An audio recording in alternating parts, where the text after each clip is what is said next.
ನಮ್ಮ ಕರ್ತನಾದ ಯೇಸು ಕ್ರಿಸ್ತನ ನಾಮಕ್ಕೆ ಮಹಿಮೆ ಆಗಲಿ. ದೇವರ ಮಹಾಕೃಪೆಯಿಂದ ನಾವೆಲ್ಲರೂ ಸಹ ಜೀವಂತವಾಗಿದ್ದು ದೇವರ ಸನ್ನಿಧಾನದಲ್ಲಿ ಆರಾಧನೆಗೆ ಸೇರಿಕೊಳ್ಳೋದಕ್ಕೆ ದೇವರು ಕೊಟ್ಟಂತಹ ಈ ಒಂದು ವಾರಕ್ಕಾಗಿ ನಾವು ಸ್ತೋತ್ರ ಮಾಡೋಣ.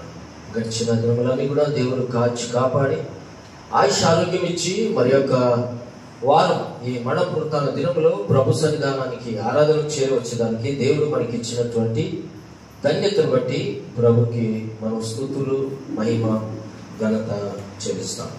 ತುಂಬಾ ಸಂತೋಷ. ನಾನೊಂದು ಪ್ರಶ್ನೆ ಕೇಳಿದ ಮೇಲೆ ದೇವರ ವಾಕ್ಯಕ್ಕೆ ನಾನು ಹೋಗ್ತೇನೆ. ಇಲ್ಲಿ ಸೇರಿ ಬಂದಿರುವಂತಹ ನಮ್ಮನ್ನೆಲ್ಲರಲ್ಲಿ ಹೆಚ್ಚಾಗಿ నమ్మను ప్రీతిಸುವವರು ಯಾరు? ఇక్కడ చేరి వచ్చిన మనలందరినీ ఎక్కువగా మనల్ని ప్రేమించేవారు ఎవరు? మీ మట్టుకు యేసు ప్రభు. ఆమెಲೆ ఎక్కువగా మిమ్మల్ని ప్రేమించేవారు, ప్రేమిస్తున్నవారు యవనస్తులు.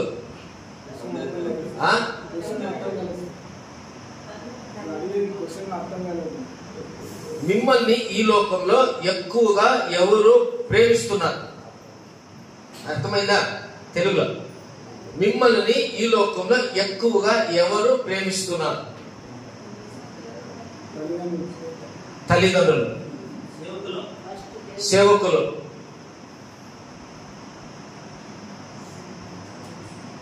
ఏమనుకునేవారు?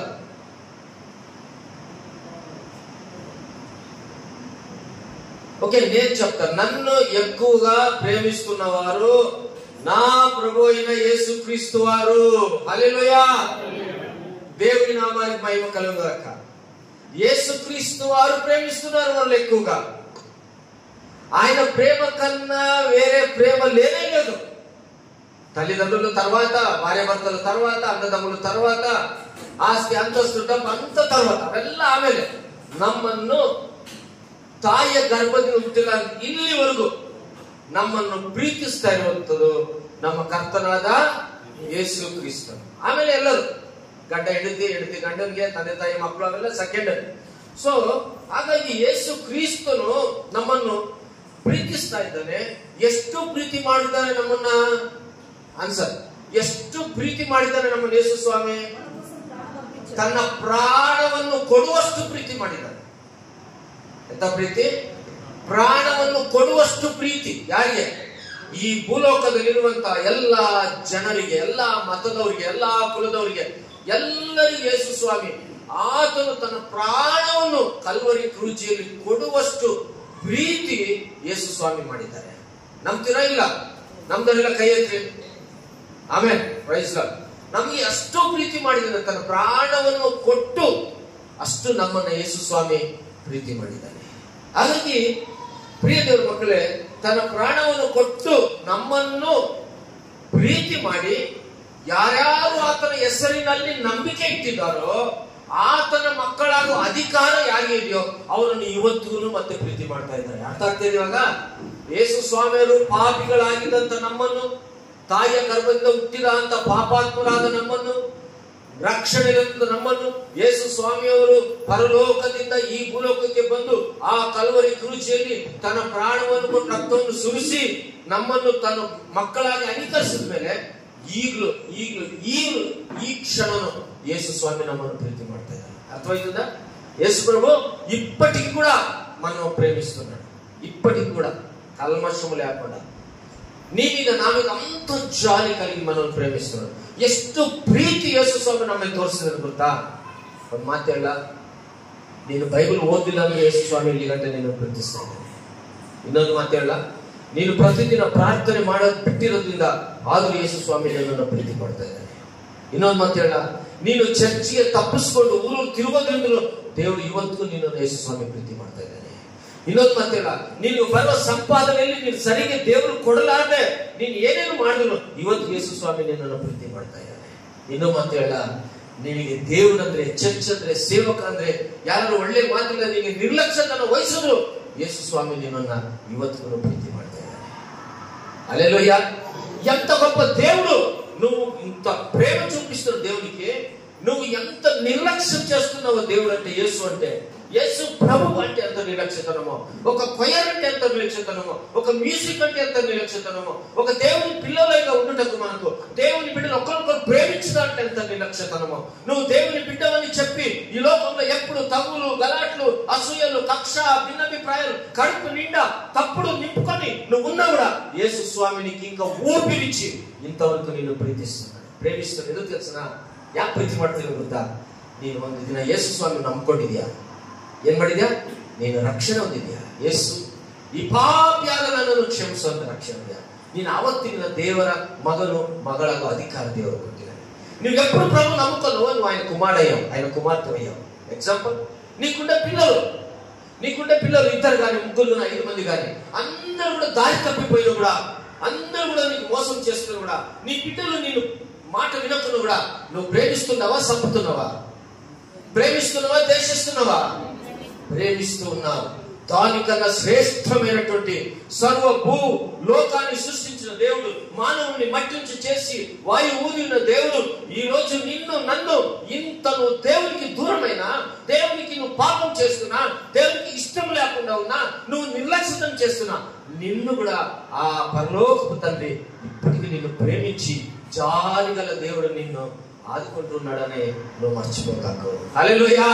నిన్ను మరిಬೇಡ. ದೇವರು ನಿನ್ನನ್ನು ಪ್ರೀತಿಸ್ತಾನೆ.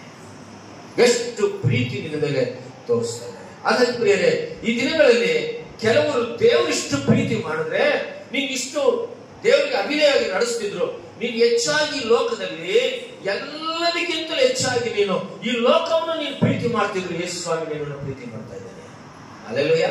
ಈ ಲೋಕದಲ್ಲಿ ನೀನು ಹಣಕ್ಕಾಗಿ ಓಡಾಡಿಕೊಂಡು, ಹಣಕ್ಕಾಗಿ ನೀನು ಸಂಪಾದನೆಗಾಗಿ ನೀನು ಜೀವನ ಮಾಡ್ತಿದ್ರು. ಯೇಸುಗಿಂತ ನೀನು ಹೆಚ್ಚಾಗಿ ಹಣ ಸಂಪಾದನೆಗೆ ಪ್ರೀತಿ ಮಾಡ್ತಿದೀಯ. ಯೇಸು ಸ್ವಾಮಿಗಿಂತಲೂ ನೀನು ಈ ಲೋಕವನ್ನು ಪ್ರೀತಿ ಹೆಚ್ಚಾಗಿ ಮಾಡ್ತಾ ಇದ್ರೆ, ನೀನು ಯೇಸು ಸ್ವಾಮಿಗಿಂತಲೂ ಈ ಲೋಕದಲ್ಲಿ ನಿನ್ನ ರಕ್ತ ಸಂಬಂಧವನ್ನು ಹೆಚ್ಚಾಗಿ ಪ್ರೀತಿ ಮಾಡ್ತಾ ಇದ್ರೆ, ಯೇಸು ಸ್ವಾಮಿಗಿಂತಲೂ ಈ ಲೋಕದಲ್ಲಿ ನಿನ್ನ ಸ್ನೇಹಿತರನ್ನು ಹೆಚ್ಚಾಗಿ ಪ್ರೀತಿ ಮಾಡ್ತಾ ಇದ್ರೆ, ಯೇಸು ಸ್ವಾಮಿಗೆ ಕೊಡಬೇಕಾದಂತ ಸಮಯ, ಪರಿಶುದ್ಧವಾದ ಸಮಯವನ್ನ ನೀನು ಈ ಲೋಕಸ್ಥರಿಗೆ ಕೊಡ್ತಾ ಇದ್ರು. ಯೇಸು ಸ್ವಾಮಿ ನಿನ್ನನ್ನು ಪ್ರೀತಿ ಮಾಡ್ತಾ ಇದ್ದಾನೆ. ಎಷ್ಟು ప్రీతిస్తుంది. దానికే శాశ్వతమైన ప్రేమతో నేను నిన్ను ప్రేమించుతున్నాను, విడువల్లని ఎడల నేను కృప చూపుచున్నాను. ఎంత నువ్వు తప్పుడు పనులు చేస్తున్నావు, ఎంత నువ్వు తప్పిద, ఇప్పుడైనా నా కుమారుడు మారుతారేమో, ಇప్పుಡೇನೋ ನಾವು ಕುಮಾರ್ತೆ ಮಾಡ್ತದೇಮೋ, ಈಗಲಾದ್ರೂ ನನ್ನ ಮಗನು ಭಕ್ತಿಯಿಂದ ಬೆಳೀತಾನೇನೋ, ಈಗಲಾದ್ರೂ ನನ್ನ ಮಗಳು ಬೈಬಲ್ ಹಿಡಿತಾನೇನೋ, ಈಗಲಾದ್ರೂ ನನ್ನ ಮಗಳು ಮೊಣಕಾಲು ಉಳ್ತಾಳೇನೋ, ಈಗಲಾದ್ರೂ ಉಪವಾಸ ಇರ್ತಾಳೆ. ದೇವರು ಇನ್ನು ನಿನ್ನನ್ನು ಕಾದು ನೋಡ್ತಾ ಇದ್ದಾನೆ. ಹಾಗಾದ್ರೆ ನೀನು ದೇವರಿಗೆ ಎಷ್ಟು ಬೆಲೆ ಕೊಡ್ತಾ ಇದೆಯಾ?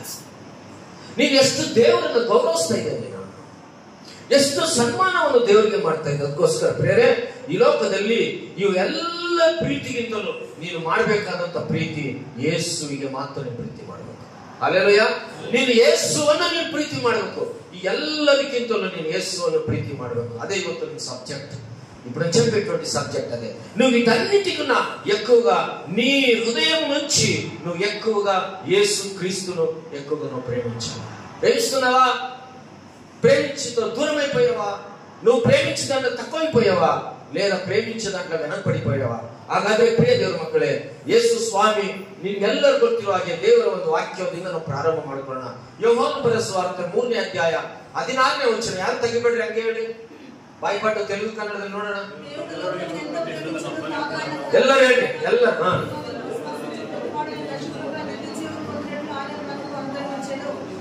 ಓಕೆ.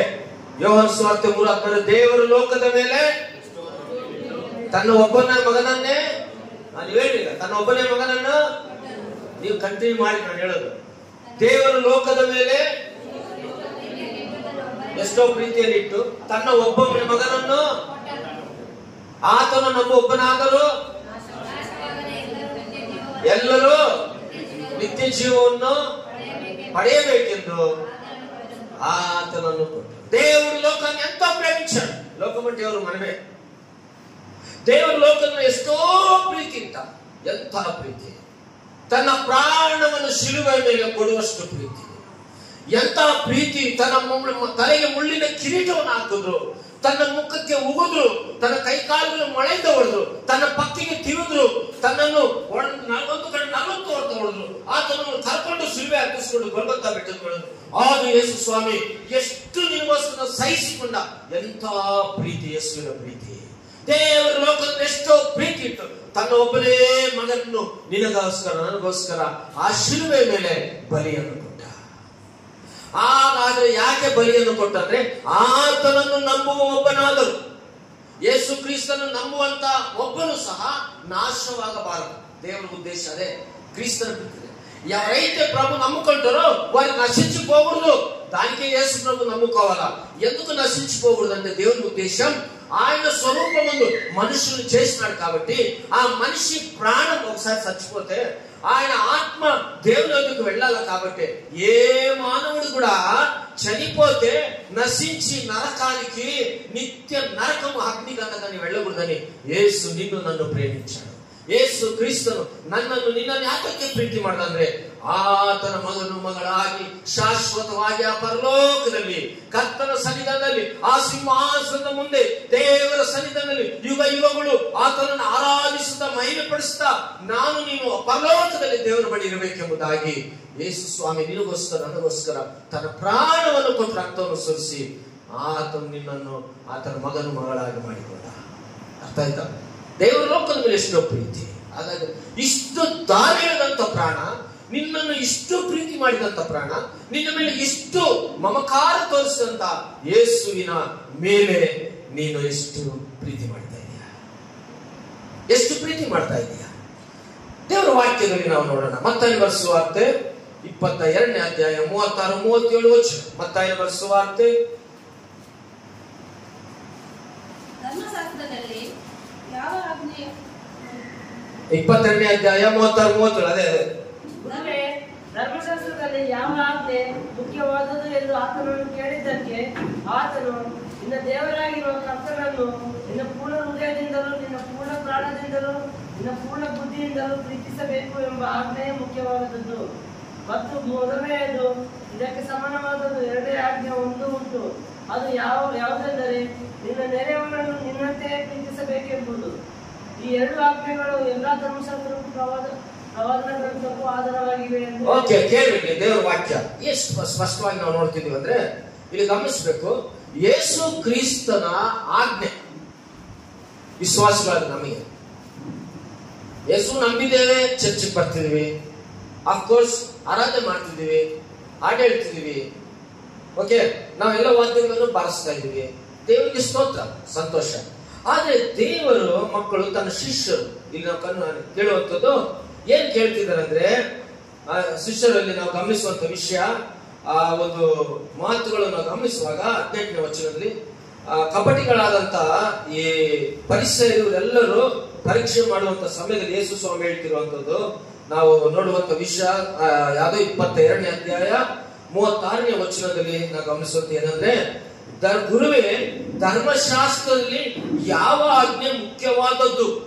ಪ್ರಶ್ನೆ ಕೇಳ್ತಾರೆ. ಯಾವ ಆಜ್ಞೆ ಮುಖ್ಯವಾದದ್ದು? ಯಾವುದು ಮುಖ್ಯ ಅಂದಿದ್ದಕ್ಕೆ ಯೇಸು ಸ್ವಾಮಿ ಏನ್ ಹೇಳ್ತಾರೆ ಗೊತ್ತಾ? ನಿನ್ನ ದೇವರಾಗಿರುವ ಕರ್ತನನ್ನು ನಿನ್ನ ಪೂರ್ಣ ಹೃದಯದಿಂದಲೂ ನಿನ್ನ ಪೂರ್ಣ ಪ್ರಾಣದಿಂದಲೂ ನಿನ್ನ ಪೂರ್ಣ ಬುದ್ಧಿಯಿಂದಲೂ ಪ್ರೀತಿಸ್ಬೇಕು. ಅದು ಮುಖ್ಯ. ಇದು ಮೊದಲನೇ ಆಜ್ಞೆ. ನಿನ್ನ ಪೂರ್ಣ ಹೃದಯದಿಂದಲೂ ಪೂರ್ಣ ಆತ್ಮದಿಂದಲೂ ಆಮೇಲೆ ಪೂರ್ಣ ಶಕ್ತಿಯನ್ನು ನೀನು ಪ್ರೀತಿಸ್ಬೇಕು. ಇದು ಮೊದಲನೇ ಆಜ್ಞೆ. ಏನೋ ನಾವು ಚರ್ಚಿಗೆ ಬರ್ತೀವಿ, ಆರಾಧನೆ ಮಾಡ್ತೀವಿ, ಹೋಗ್ತೀವಿ, ಎಲ್ಲೋ ಮನೆಯಲ್ಲಿ ಸ್ವಲ್ಪ ಒಂದು ನಿಮಿಷ ಬೈಬಲ್ ಓದ್ತೀವಿ, ನಾವು ಹೋಗ್ತೀವಿ, ಅಥವಾ ಎಲ್ಲೋ ಪಾಸ್ಟರ್ ಸಿಕ್ಕಿದ್ರೆ ಒಂದಾಲ್ ಅಂತೀವಿ, ನಾವು ಹೋಗ್ತೀವಿ. ಅದಲ್ಲ, 24x7 ನೀನು ಬದುಕಿರುವಂತಹ 70, 80, 90 ವರ್ಷಗಳ ಕಾಲ ಯೇಸು ಸ್ವಾಮಿಗೆ ನಿನ್ನ ಹೃದಯವನ್ನು ಕೊಟ್ಟ ಮೇಲೆ ನೀವು ದೇವರ ಆಜ್ಞೆಯ ಪ್ರಕಾರ ನಾವೇನ್ ಮಾಡ್ಬೇಕಂದ್ರೆ, ನಾವು ದೇವರನ್ನು ಏನ್ ಮಾಡ್ಬೇಕಂದ್ರೆ, ನಿಮ್ಮ ಕರ್ತನನ್ನು ನಿನ್ನ ಪೂರ್ಣ ಹೃದಯದಿಂದ, ಪೂರ್ಣ ಪ್ರಾಣದಿಂದ, ಪೂರ್ಣ ಬುದ್ಧಿಯಿಂದ ಏನ್ ಮಾಡ್ಬೇಕಂದ್ರೆ ಯೇಸು ಕ್ರಿಸ್ತನನ್ನು ನೀನು ಪ್ರೀತಿಸ್ಬೇಕು. ಪ್ರೀತಿಸ್ತಾ ಇದೀವ? ಏನ್ ಪ್ರೀತಿಸ್ತಾ ಇದೀವಿ ನಾವು? ಬರೀ ಪ್ರೀತಿ ಮಾಡೋದಲ್ಲ, ನಿನ್ನ ಪೂರ್ಣವಾದಂತ ಹೃದಯ, ನಿನ್ನ ಪೂರ್ಣವಾದಂತ ಬುದ್ಧಿ, ನಿನ್ನ ಪೂರ್ಣವಾದಂತ ಶಕ್ತಿಯಿಂದ ಯೇಸುವನ್ನು ನೀನು ಪ್ರೀತಿಸ್ತಾ ಇದೆಯಾ? ಯೇಸು ಸ್ವಾಮಿ ಬೇಕಾದ್ರೆ ಅದೇ. ಹಾಗಾಗಿ ದೇವರು ಇಲ್ಲಿ ನಿನ್ನ ದೇವರು ಕರ್ತನು ನೀನು ಪೂರ್ಣ ಹೃದಯದಿಂದ ನೀನು ಪ್ರೀತಿಸುವುದ ಬೈಬಲ್ ಮೊದಲನೇ ಆಜ್ಞೆ. ಈ ದೇವರನ್ನು ನೀನು ಪ್ರೀತಿ ಮಾಡೋದ್ರಿಂದ ನಿನಗೆ ಸಿಗುವಂಥದ್ದು ಏನಂದ್ರೆ ನಿನಗೆ ನಿತ್ಯ ಜೀವ ಸಿಗುತ್ತೆ, ನಿನಗೆ ಮೋಕ್ಷ ಸಿಗುತ್ತೆ. ನೀನು ಪೂರ್ಣ ಪ್ರಾಣ, ಪೂರ್ಣ ಆತ್ಮ, ಪೂರ್ಣ ಶಕ್ತಿಯಿಂದ ನೀನು ದೇವರನ್ನು ಪ್ರೀತಿಸಿದ್ರೆ ಏನಾಗುತ್ತದೆ? ಎಲ್ಲರೂ ನೀನು ಕೈ ಬಿಟ್ಟಿರೋ ದೇವರು ನಿನ್ನನ್ನು ಕೈ ಬಿಡೋದಿಲ್ಲ. ಹಲ್ಲೆಲೂಯಾ. ಯಾಕಂದ್ರೆ ನೀನು ಮೊದಲನೇ ಸ್ಥಾನ ಯಾರಿಗೆ ಕೊಡ್ತಿದ್ಯಾ? దేవునికి. నువ్వు దేవునికి మొదటి స్థానం ఇస్తున్నావు కాబట్టి అసలు దేవుని నీకు, తర్వాత కుటుంబం, తర్వాత భార్య, తర్వాత పిల్లలు. ఫస్ట్ నువ్వు ఎవరిని ప్రేమించాలా? నిన్ను ప్రేమించి, నిన్ను సృష్టించి, నీకు ప్రాణం పెట్టి రక్తం కార్చిన యేసు ప్రభువును నువ్వు ప్రేమించాలా. నువ్వు యేసు ప్రభువును ప్రేమించకుండా ఉంటే ఏదో నటనంగా ఒక కాలు బయట ఒక కాలు లోపల దేవుని వాక్యము. ఇంకొక మాట నేను చెప్తాను. ఒకసారి నేను ఈ వాక్యం చెప్తున్నప్పుడు ఒక ప్రశ్న అడిగి, ఎట్లా ప్రేమించాలి? ಯಾವ ರೀತಿ ಪ್ರೀತಿ ಮಾಡಬೇಕು ದೇವರಿಗೆ? ಪೂರ್ಣಾತ್ಮ, ಪೂರ್ಣ ಪ್ರಾಣ, ಪೂರ್ಣ ಶಕ್ತಿ. ಹೌದು, ನಾನು ಪ್ರೀತಿ ಮಾಡ್ತಾ ಇದ್ದೀನಿ. ಹಾಗಾದ್ರೆ ಯಾವ ಕ್ರಿಯೆಗಳಲ್ಲಿ ನಾನು ದೇವರನ್ನ ಮೆಚ್ಚಿಸ್ಬೇಕು, ಯಾವ ರೀತಿ ನಾನು ದೇವರ ಪ್ರೀತಿ ಮಾಡ್ಬೇಕು ಅಂತ ಪ್ರಶ್ನೆ ಮಾಡೋದು. ಆ ಪ್ರಶ್ನೆಗೆ ಉತ್ತರ ಮೊದಲನೇದು, ನಿಜವಾಗ್ಲೂ ನಿನ್ನ ಪೂರ್ಣ ಪ್ರಾಣ, ಪೂರ್ಣಾತ್ಮ, ಪೂರ್ಣ ಶಕ್ತಿಯಿಂದ ನೀನು ದೇವರನ್ನ ಏನ್ ಮಾಡ್ಬೇಕಂದ್ರೆ ಕೊಂಡಾಡಬೇಕು. ಹಲ್ಲೆಲೂಯಾ. ನೀನು ದೇವರ ಸನ್ನಿಧಾನಕ್ಕೆ ಬಂದಾಗ ನೀನ್ ಹೆಂಗಿರ್ಬೇಕಂದ್ರೆ ನಿನ್ನ ತನು ಮನ ಹೃದಯಗಳೆಲ್ಲ ಪಕ್ಕಕ್ಕೆ ಬಿಟ್ಟಾಕಿ ನೀನೇನ್ ಮಾಡ್ಬೇಕು? ದೇವರ ಸನ್ನಿಧಾನದಲ್ಲಿ ಕೊಂಡಾಡಬೇಕು, ಆತನನ್ನು ಮಹಿಮೆ ಪಡಿಸ್ಬೇಕು. ಹಾಡು ಹೇಳ್ಬೇಕಾದ್ರೆ ನಿನ್ನ ನೀನು ಮರಿಬೇಕು, ದೇವರಿಗೆ ಸ್ತುತಿ ಮಾಡ್ಬೇಕು, ನಿನ್ನ ಮರಿಬೇಕು. ನೀನು ದೇವರ ಸನ್ನಿಧಾನದಲ್ಲಿ ಮಹಿಮೆ, ದೇವರು ನೀನು ಘನಪಡಿಸುವಂತ ಮಗನಾಗಿರ್ಬೇಕು. ಹಲ್ಲೆಲೂಯಾ. ನಿಜವಾಗ್ಲೂ ನೀನು ಪೂರ್ಣ ಮನಸ್ಸಿನ ದೇವರನ್ನ ಕೊಂಡಾಡಬೇಕು. ಎರಡನೇದು, ನೀನೇನ್ ಮಾಡ್ಬೇಕಂದ್ರೆ ನೀನು ದೇವರ ಮಗನಾಗಿದ್ರೆ ನೀನು ಜೀವನದಲ್ಲಿ ನೀನು ದೇವರಿಗೆ ಪ್ರತಿ ದಿನ ಪ್ರಾರ್ಥನೆ ಮಾಡುವಂತರಾಗಿರ್ಬೇಕು. ವಾರಕ್ಕೆ ಒಂದು ಸಾರಿ ಉಪವಾಸವಿದ್ದು ದೇವರ ಸನ್ನಿಧಾನದಲ್ಲಿ ನಿನ್ನ ಮನೆಯಲ್ಲೋ ನಿನ್ನ ಸಭೆಯಲ್ಲೋ ಏನ್ ಮಾಡ್ಬೇಕಂದ್ರೆ ಪ್ರಾರ್ಥನೆ ಮಾಡ್ಬೇಕು. ಇದು ಆಜ್ಞೆಗಳು. ನೀನು ದೇವರಿಗೆ ಪ್ರೀತಿ ಮಾಡ್ಬೇಕಂದ್ರೆ ನೀನು ಪ್ರಾರ್ಥನೆ ಮಾಡುವಂತವರಾಗಿರ್ಬೇಕು. ಪ್ರಾರ್ಥನೆ ಇಲ್ಲದೆ ನೀನು ದೇವರನ್ನು ಮೆಚ್ಚಿಸಲಾರೆ. ದೇವರ ವಾಕ್ಯವನ್ನ ಪ್ರತಿ ದಿನ ನೀನು ಓದುವಂತರಾಗಿರ್ಬೇಕು. ಇದು ದೇವರಿಗೆ ಕೊಡುವಂತ ಪ್ರೀತಿ, ದೇವರಿಗೆ ತೋರಿಸುವಂತ ಪ್ರೀತಿ. ನೀನು ಪ್ರತಿದಿನ ದೇವರ ವಾಕ್ಯ ಬೈಬಲ್ ಅನ್ನು ಮುಟ್ಟಬೇಕು, ಓದಬೇಕು, ಕೇಳಬೇಕು. ನೀನೇನಂತೆ ನಿನ್ನ ಸಂಪಾದನೆಯಲ್ಲಿ ಎಲ್ಲವನ್ನ ದೇವರಿಗೆ ನೀನು ಕೊಡಬೇಕು. ಅದಕ್ಕೆ ದೇವರ ಮೊದಲನೇ ಆಜ್ಞೆ ಏನಂತೆ? ನೀನು ದೇವರನ್ನು ಪ್ರೀತಿಸಬೇಕು. ಯಾವುದರಿಂದ? ಪೂರ್ಣ ಆತ್ಮದಿಂದ, ಪೂರ್ಣ ಶಕ್ತಿಯಿಂದ, ಪೂರ್ಣ ಮನಸ್ಸಿನಿಂದ. ಎಷ್ಟು ಪ್ರೇಮಿಸುತ್ತಮ್ಮ? ಈ ರೀತಿಯಾಗಿ ದೇವರು ನಾವು ಪ್ರೀತಿಸ್ತಾ ಇದ್ದೇವೆ. ನೀನು ಈ ರೀತಿಯಾಗಿ ಪ್ರೀತಿಸುವುದರಿಂದ ನಿನಗೆ ಆಶೀರ್ವಾದಗಳು ಬರ್ತವೆ. ನೀನು ಈ ರೀತಿಯಾಗಿ ಪೂರ್ಣ ಶಕ್ತಿ, ಪೂರ್ಣ ಪ್ರಾಣ, ಪೂರ್ಣ ಆತ್ಮದಿಂದ ದೇವರು ನೀನು ಪ್ರೀತಿಸುವುದರಿಂದ ನಿನಗೇನಾಗುತ್ತಂದ್ರೆ ದೇವರ ಕೃಪೆ ನಿನ್ನ ಮೇಲೆ ಇರುತ್ತೆ. ನೀವು ಭಯಪಡೋಕೆ ಅವಶ್ಯಕತೆ ಇಲ್ಲ. ನಿನ್ನ ಅಣ್ಣ ತಮ್ಮದು ದೂರ ಮಾಡಿದ್ರ, ನಿನ್ನ ಗಂಡ ದೂರ ಮಾಡ್ದ, ನಿನ್ನ ಮಗನು ದೂರ ಮಾಡ್ದ, ನಿನ್ನ ಕುಟುಂಬ ಎಲ್ಲರೂ ದೂರ ಆದ್ರ ನೀನು ಭಯಪಡೋದು ಬೇಕಾಗಿಲ್ಲ. ನೀನು ಇರುವಂತ ದೇವರು ನಿನ್ನ ಜೊತೆಯಲ್ಲಿದ್ದು ನಡೆಸುವಂತವ್ರೆ. ಅದಕ್ಕೆ ನಿನಗೆ ದೇವರು ಜೊತೆಗೆ ಇರ್ಬೇಕಂದ್ರೆ ನೀನಾಗ್ಬೇಕಂದ್ರೆ ದೇವರು ನೀನು ಪೂರ್ಣ ಮನಸ್ಸಿನಿಂದ, ಪೂರ್ಣ ಪ್ರಾಣದಿಂದ, ಪೂರ್ಣ ಶಕ್ತಿಯಿಂದ ಯೇಸುವನ್ನು ನೀನು ಪ್ರೀತಿಸಬೇಕು. ಎಂತಹ ಪ್ರೀತಿ? ಅದು ಪ್ರಾರ್ಥನೆ ಮಾಡುವಂತ ಪ್ರೀತಿ, ಅದು ದೇವರ ವಾಕ್ಯವನ್ನು ಓದುವಂತ ಪ್ರೀತಿ, ಅದು ಉಪವಾಸ ಇದ್ದು ಪ್ರಾರ್ಥಿಸುವಂತ ಪ್ರೀತಿ, ದೇವರ ವಾಕ್ಯವನ್ನು ಕಲಿಯುವಂತ ಪ್ರೀತಿ, ದೇವರ ಸನ್ನಿಧಾನಕ್ಕೆ ಕ್ರಮವಾಗಿ ಬರುವಂತ ಪ್ರೀತಿ, ದೇವರ ಸನ್ನಿಧಾನದಲ್ಲಿ ನಿನ್ನ ಸಂಪಾದನೆಯಲ್ಲಿ ದೇವರನ್ನು ಕೊಟ್ಟು ಆತನ ಮಹಿಮೆ ಪಡಿಸುವಂತ ಪ್ರೀತಿ. ಅದೆಲ್ಲದಕ್ಕಿಂತ ಬಹಳ ಮುಖ್ಯವಾದಂಥದ್ದು, ನಿನ್ನ ಸಭೆಗಾಗಿ ನೀನು ಪರಿಚರ್ಯ ಮಾಡಿ, ನಿನ್ನ ಸಭೆಯಲ್ಲಿ ದೇವರು ಕೊಟ್ಟಂತ ಪರಿಚರ್ಯ, ಆ ಒಂದು ಗಿಫ್ಟ್, ಆ ವರ ದೇವರ ಸೇವೆಗಾಗಿ ಅದು ನೀನು ಉಪಯೋಗಿಸುವಂತ ಆ ಪ್ರೀತಿ. ದೇವರು ನಿನ್ನಿಂದ ಕೇಳೋದಿಷ್ಟೇ, ಸತ್ತೋದ್ಮೇಲೆ ಮೂಳೆನೇ ಬರಲ್ಲ. ಸತ್ತೋದ್ಮೇಲೆ ನಾನು ಅಲ್ಲಿ ಬಂದು ಹಾಡು ಹೇಳ್ತೀನಿ ಅಂದ್ರೆ ಆಗಲ್ಲ. ಸತ್ತೋದ್ಮೇಲೆ ಅಯ್ಯೋ ನಾನು ಚರ್ಚಿಗೆ ಹೋಗ್ಬೇಕು, ನಾನು ವಾದ್ಯಗಳು ಬರಲ್ಲ. ದೇವರು ನಿನ್ನನ್ನು ನನ್ನನ್ನು ಆಯುಷ್ ಕೊಟ್ಟಿದ್ದಾನೆ, ಆರೋಗ್ಯ ಕೊಟ್ಟಿದ್ದಾನೆ, ಒಳ್ಳೆ ಕೈಕಾಲುಗಳು ದೇವರು ಕೊಟ್ಟಿದ್ದಾನೆ, ಒಳ್ಳೆ ಸ್ವರ ದೇವರು ನಮಗೆ ಕೊಟ್ಟಿದ್ದಾನೆ. ದೇವರಿಗೆ ನಾವು ಏನ್ ಮಾಡ್ಬೇಕಂದ್ರೆ ಮೊದಲನೇ ಸ್ಥಾನ ಆತನನ್ನು ಘನಪಡಿಸ್ಬೇಕು, ಮಹಿಮೆ ಪಡಿಸ್ಬೇಕು. ನೀನು ಹೆಚ್ಚಾಗಿ ಯಾರನ್ನು ಪ್ರೀತಿ ಮಾಡ್ಬೇಕು? ದೇವರು ಯೇಸು ಸ್ವಾಮಿಯನ್ನ ಪ್ರೀತಿ ಮಾಡಬೇಕು. ಯಾಕೆ ಮಾಡಬೇಕು ಪ್ರೀತಿ ಅಂದ್ರೆ, ಯೇಸು ಸ್ವಾಮಿ ನೀನು ನನ್ನ ಪ್ರೀತಿ ಮಾಡ್ದ. ಯಾವ ತರ ಪ್ರೀತಿ ಮಾಡ್ದ? ತನ್ನ ಒಬ್ಬನೇ ಮಗ ಯೇಸು ಕ್ರಿಸ್ತನ ಲೋಕಕ್ಕೆ ಕಳಿಸ್ಕೊಟ್ಟ. ಯಾಕೆ ಕಳಿಸ್ಕೊಟ್ಟ? ನಾವೆಲ್ಲರೂ ಇದೇ ರೀತಿಯಾಗಿ ಸಭೆಯಾಗಿ ಎತ್ತಲ್ಪಡಬೇಕು. ನಾವೆಲ್ಲರೂ ಈ ಲೋಕದಲ್ಲಿ ಪರಲೋಕದ ಸಂಸ್ಥಾನದಲ್ಲಿ ನಾವು ಇರಬೇಕಾಗಿದೆ.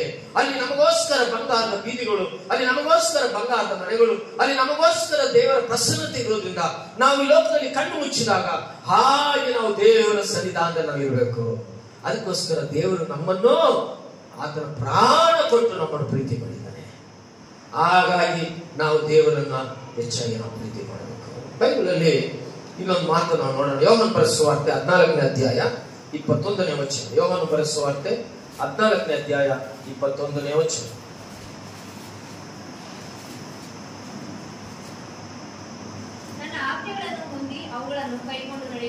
ನನ್ನ ಆಜ್ಞೆಗಳನ್ನು ಹೊಂದಿ ಅವುಗಳನ್ನು ಕೈಕೊಂಡು ನಡೆಯುವವನೇ ನನ್ನನ್ನು ಪ್ರೀತಿಸುವನು. ನನ್ನ ತಂದೆಗೆ ಪ್ರಿಯನಾಗಿರುವನು. ನಾನು ಅವನನ್ನು ಪ್ರೀತಿಸಿ ಅವನಿಗೆ ಕಾಣಿಸಿಕೊಳ್ಳುವೆ. ಯೇಸು ಸ್ವಾಮಿಯವರು ಹೇಳಿರುವಂತ ಮಾತು. ಈ ಭೂಲೋಕದಲ್ಲಿದ್ದಾಗ ಶಿಷ್ಯರೊಟ್ಟಿಗೆ ಜನ ಸಂಪರ್ಕದಲ್ಲಿರುವಂತ ನಮ್ಮೆಲ್ಲರಿಗೂ ಪರಿಶುದ್ಧ ಆತ್ಮನು ಬರೆಸಿಕೊಟ್ಟಂತ ಮಾತುಗಳೇನಂದ್ರೆ, ನನ್ನ ಆಜ್ಞೆಗಳನ್ನು ಹೊಂದಿ ಅವುಗಳನ್ನು ಕೈಗೊಂಡು ನಡೆಯುವವನೇ ನನ್ನನ್ನು ಪ್ರೀತಿಸುತ್ತಾನೆ. ನನ್ನ ಆಜ್ಞೆಗಳು, ನಾನು ಅವನು ಹೇಳಿದ ದೇವರ ಆಜ್ಞೆಗಳು, ಬೈಬಲ್ ಇರುವಂತ ಎಲ್ಲಾ ವಿಷಯಗಳು ನಾವು ಕೈಗೊಂಡು ನಡಿಬೇಕು. ದೇವರ ಆಜ್ಞೆಗಳು ಬೈಬಲ್ ಅಲ್ಲಿ ನಾನು ಅವಳು ಹೇಳಿದೆ, ಪ್ರಾರ್ಥನೆ ಎಂಬುದು, ವಾಕ್ಯ ಎಂಬುದು, ಸಹವಾಸ ಎಂಬುದು, ಅನ್ಯೂನ್ಯತೆ ಎಂಬುದು, ಪರಿಚಯ ಎಂಬುದು, ಕೊಡುವುದು, ಇವೆಲ್ಲ ದೇವರ ಆಜ್ಞೆಗಳು. ಇದನ್ನು ಕೈಗೊಂಡು ನಡೆಯುವವನು ನನ್ನನ್ನು ಪ್ರೀತಿಸುತ್ತಾನೆ. ಅದಕ್ಕೋಸ್ಕರ ಯೋಹಾನ ಬರೆದ ನನ್ನ ಆಜ್ಞೆ ಅವುಗಳನ್ನು ಕೈಗೊಂಡು ನಡೆಯುವವನು ನನ್ನನ್ನು ಪ್ರೀತಿಸುವವನು. ಸುಮ್ಮನೆ ಪ್ರೀತಿಸ್ತೀನಿ. ಬಹಳ ಜನ ನಾನು ಗಮನಿಸ್ತಾ ಇರ್ತೀನಿ, ಕೆಲವೆಲ್ಲ ಬಹಳ ಕತ್ತಿಗೆ ಸಿಲ್ವ ಹಾಕೊಂಡಿರ್ತಾರೆ. ಎಲ್ಲಿರ್ತಾರೆ? ಸಿನಿಮಾದಲ್ಲಿ ಇರ್ತಾರೆ. ಬಹಳ ಜನ ಗಮನಿಸ್ತೀವಿ. ಬಹಳ ಜನ ಬಹಳ ನೋಡೋದಿಕ್ಕೆ ಕ್ರೈಸ್ತರಿಗೆ ಬೈಬಲ್ ಇರ್ತದೆ. ಆಮೇಲೆ ಅವ್ರ ಜೀವನದಲ್ಲಿ ಬೈಬಲ್ ಇರುವಂತ 1% ವಾಕ್ಯ ಗೊತ್ತಿರಲ್ಲ. ಕ್ರೈಸ್ತರ ಸರ್ಕಾರ ಎಷ್ಟೋ ಜನಕ್ಕೆ ತಿಂಗಳುಗಟ್ಟಲೆ ಆದ್ರೂ ಪ್ರಾರ್ಥನೆಗಳಿರಲ್ಲ. ಎಷ್ಟೋ ಜನರಿಗೆ ತಿಂಗಳುಗಟ್ಟಲೆ ಆದ್ರೂ ದೇವರ ಸನ್ನಿಧಾನದಲ್ಲಿ ಸಹವಾಸ ಇರೋದಿಲ್ಲ. ಎಷ್ಟೋ ಜನರಿಗೆ ಒಂದೊಂದು ಉಪವಾಸ ಪ್ರಾರ್ಥನೆಗಳು ಮನೆಯಲ್ಲಿ ಇರೋದಿಲ್ಲ. ಎಷ್ಟೋ ಮನೆಯಲ್ಲಿ ಕುಟುಂಬ ಪ್ರಾರ್ಥನೆಗಳಿರೋದಿಲ್ಲ. ಇವರೆಲ್ಲ ದೇವರನ್ನು ಪ್ರೀತಿಸಿದಾಗ ಅಲ್ಲ. ದೇವರ ಆಜ್ಞೆಗಳು ಭಕ್ತರ ಅದಕ್ಕೆ ಅನೇಕ ನಾವು ನೋಡ್ತೇವೆ. ಭಕ್ತರ ಅನೇಕ ನಾವು ಗಮನಿಸ್ತಾ ಇದ್ದೇವೆ.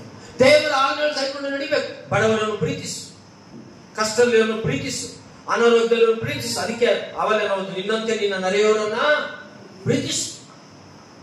ನೀನು ಇತರರನ್ನು ಬಡತನದಲ್ಲಿ, ಕಷ್ಟದಲ್ಲಿ, ಕಣ್ಣೀರು, ರೋಗ, ಶೋಧನೆಯಲ್ಲಿ, ಬಾಧೆಯಲ್ಲಿರುವಂತವರನ್ನ ನಿನ್ನಂತೆ ಸಭೆಯಲ್ಲಿ ಒಬ್ಬರಿಗೊಬ್ಬರು ಪ್ರೀತಿ ಮಾಡಿ, ಒಬ್ಬರಿಗೊಬ್ಬರು ಮಾತಾಡಿಸಿ, ಒಬ್ಬರೊಬ್ಬರು ಒಂದನ್ನು ಹೇಳಿ, ನಿನ್ನಂತೆ ನಿನ್ನ ನೆರೆಯವರನ್ನ ಯೇಸುವಿನಲ್ಲಿ ಪ್ರೀತಿ ಮಾಡಬೇಕು. ಸಹವಾಸ ಮಾಡಬೇಕು. ದೇವರ ಸೇವೆಯನ್ನು ನೀನು ಪ್ರೀತಿಸಬೇಕು. ದೇವರನ್ನು ನೀನು ಆತನ ಕಾರ್ಯಗಳನ್ನು ಪ್ರೀತಿಸಬೇಕು.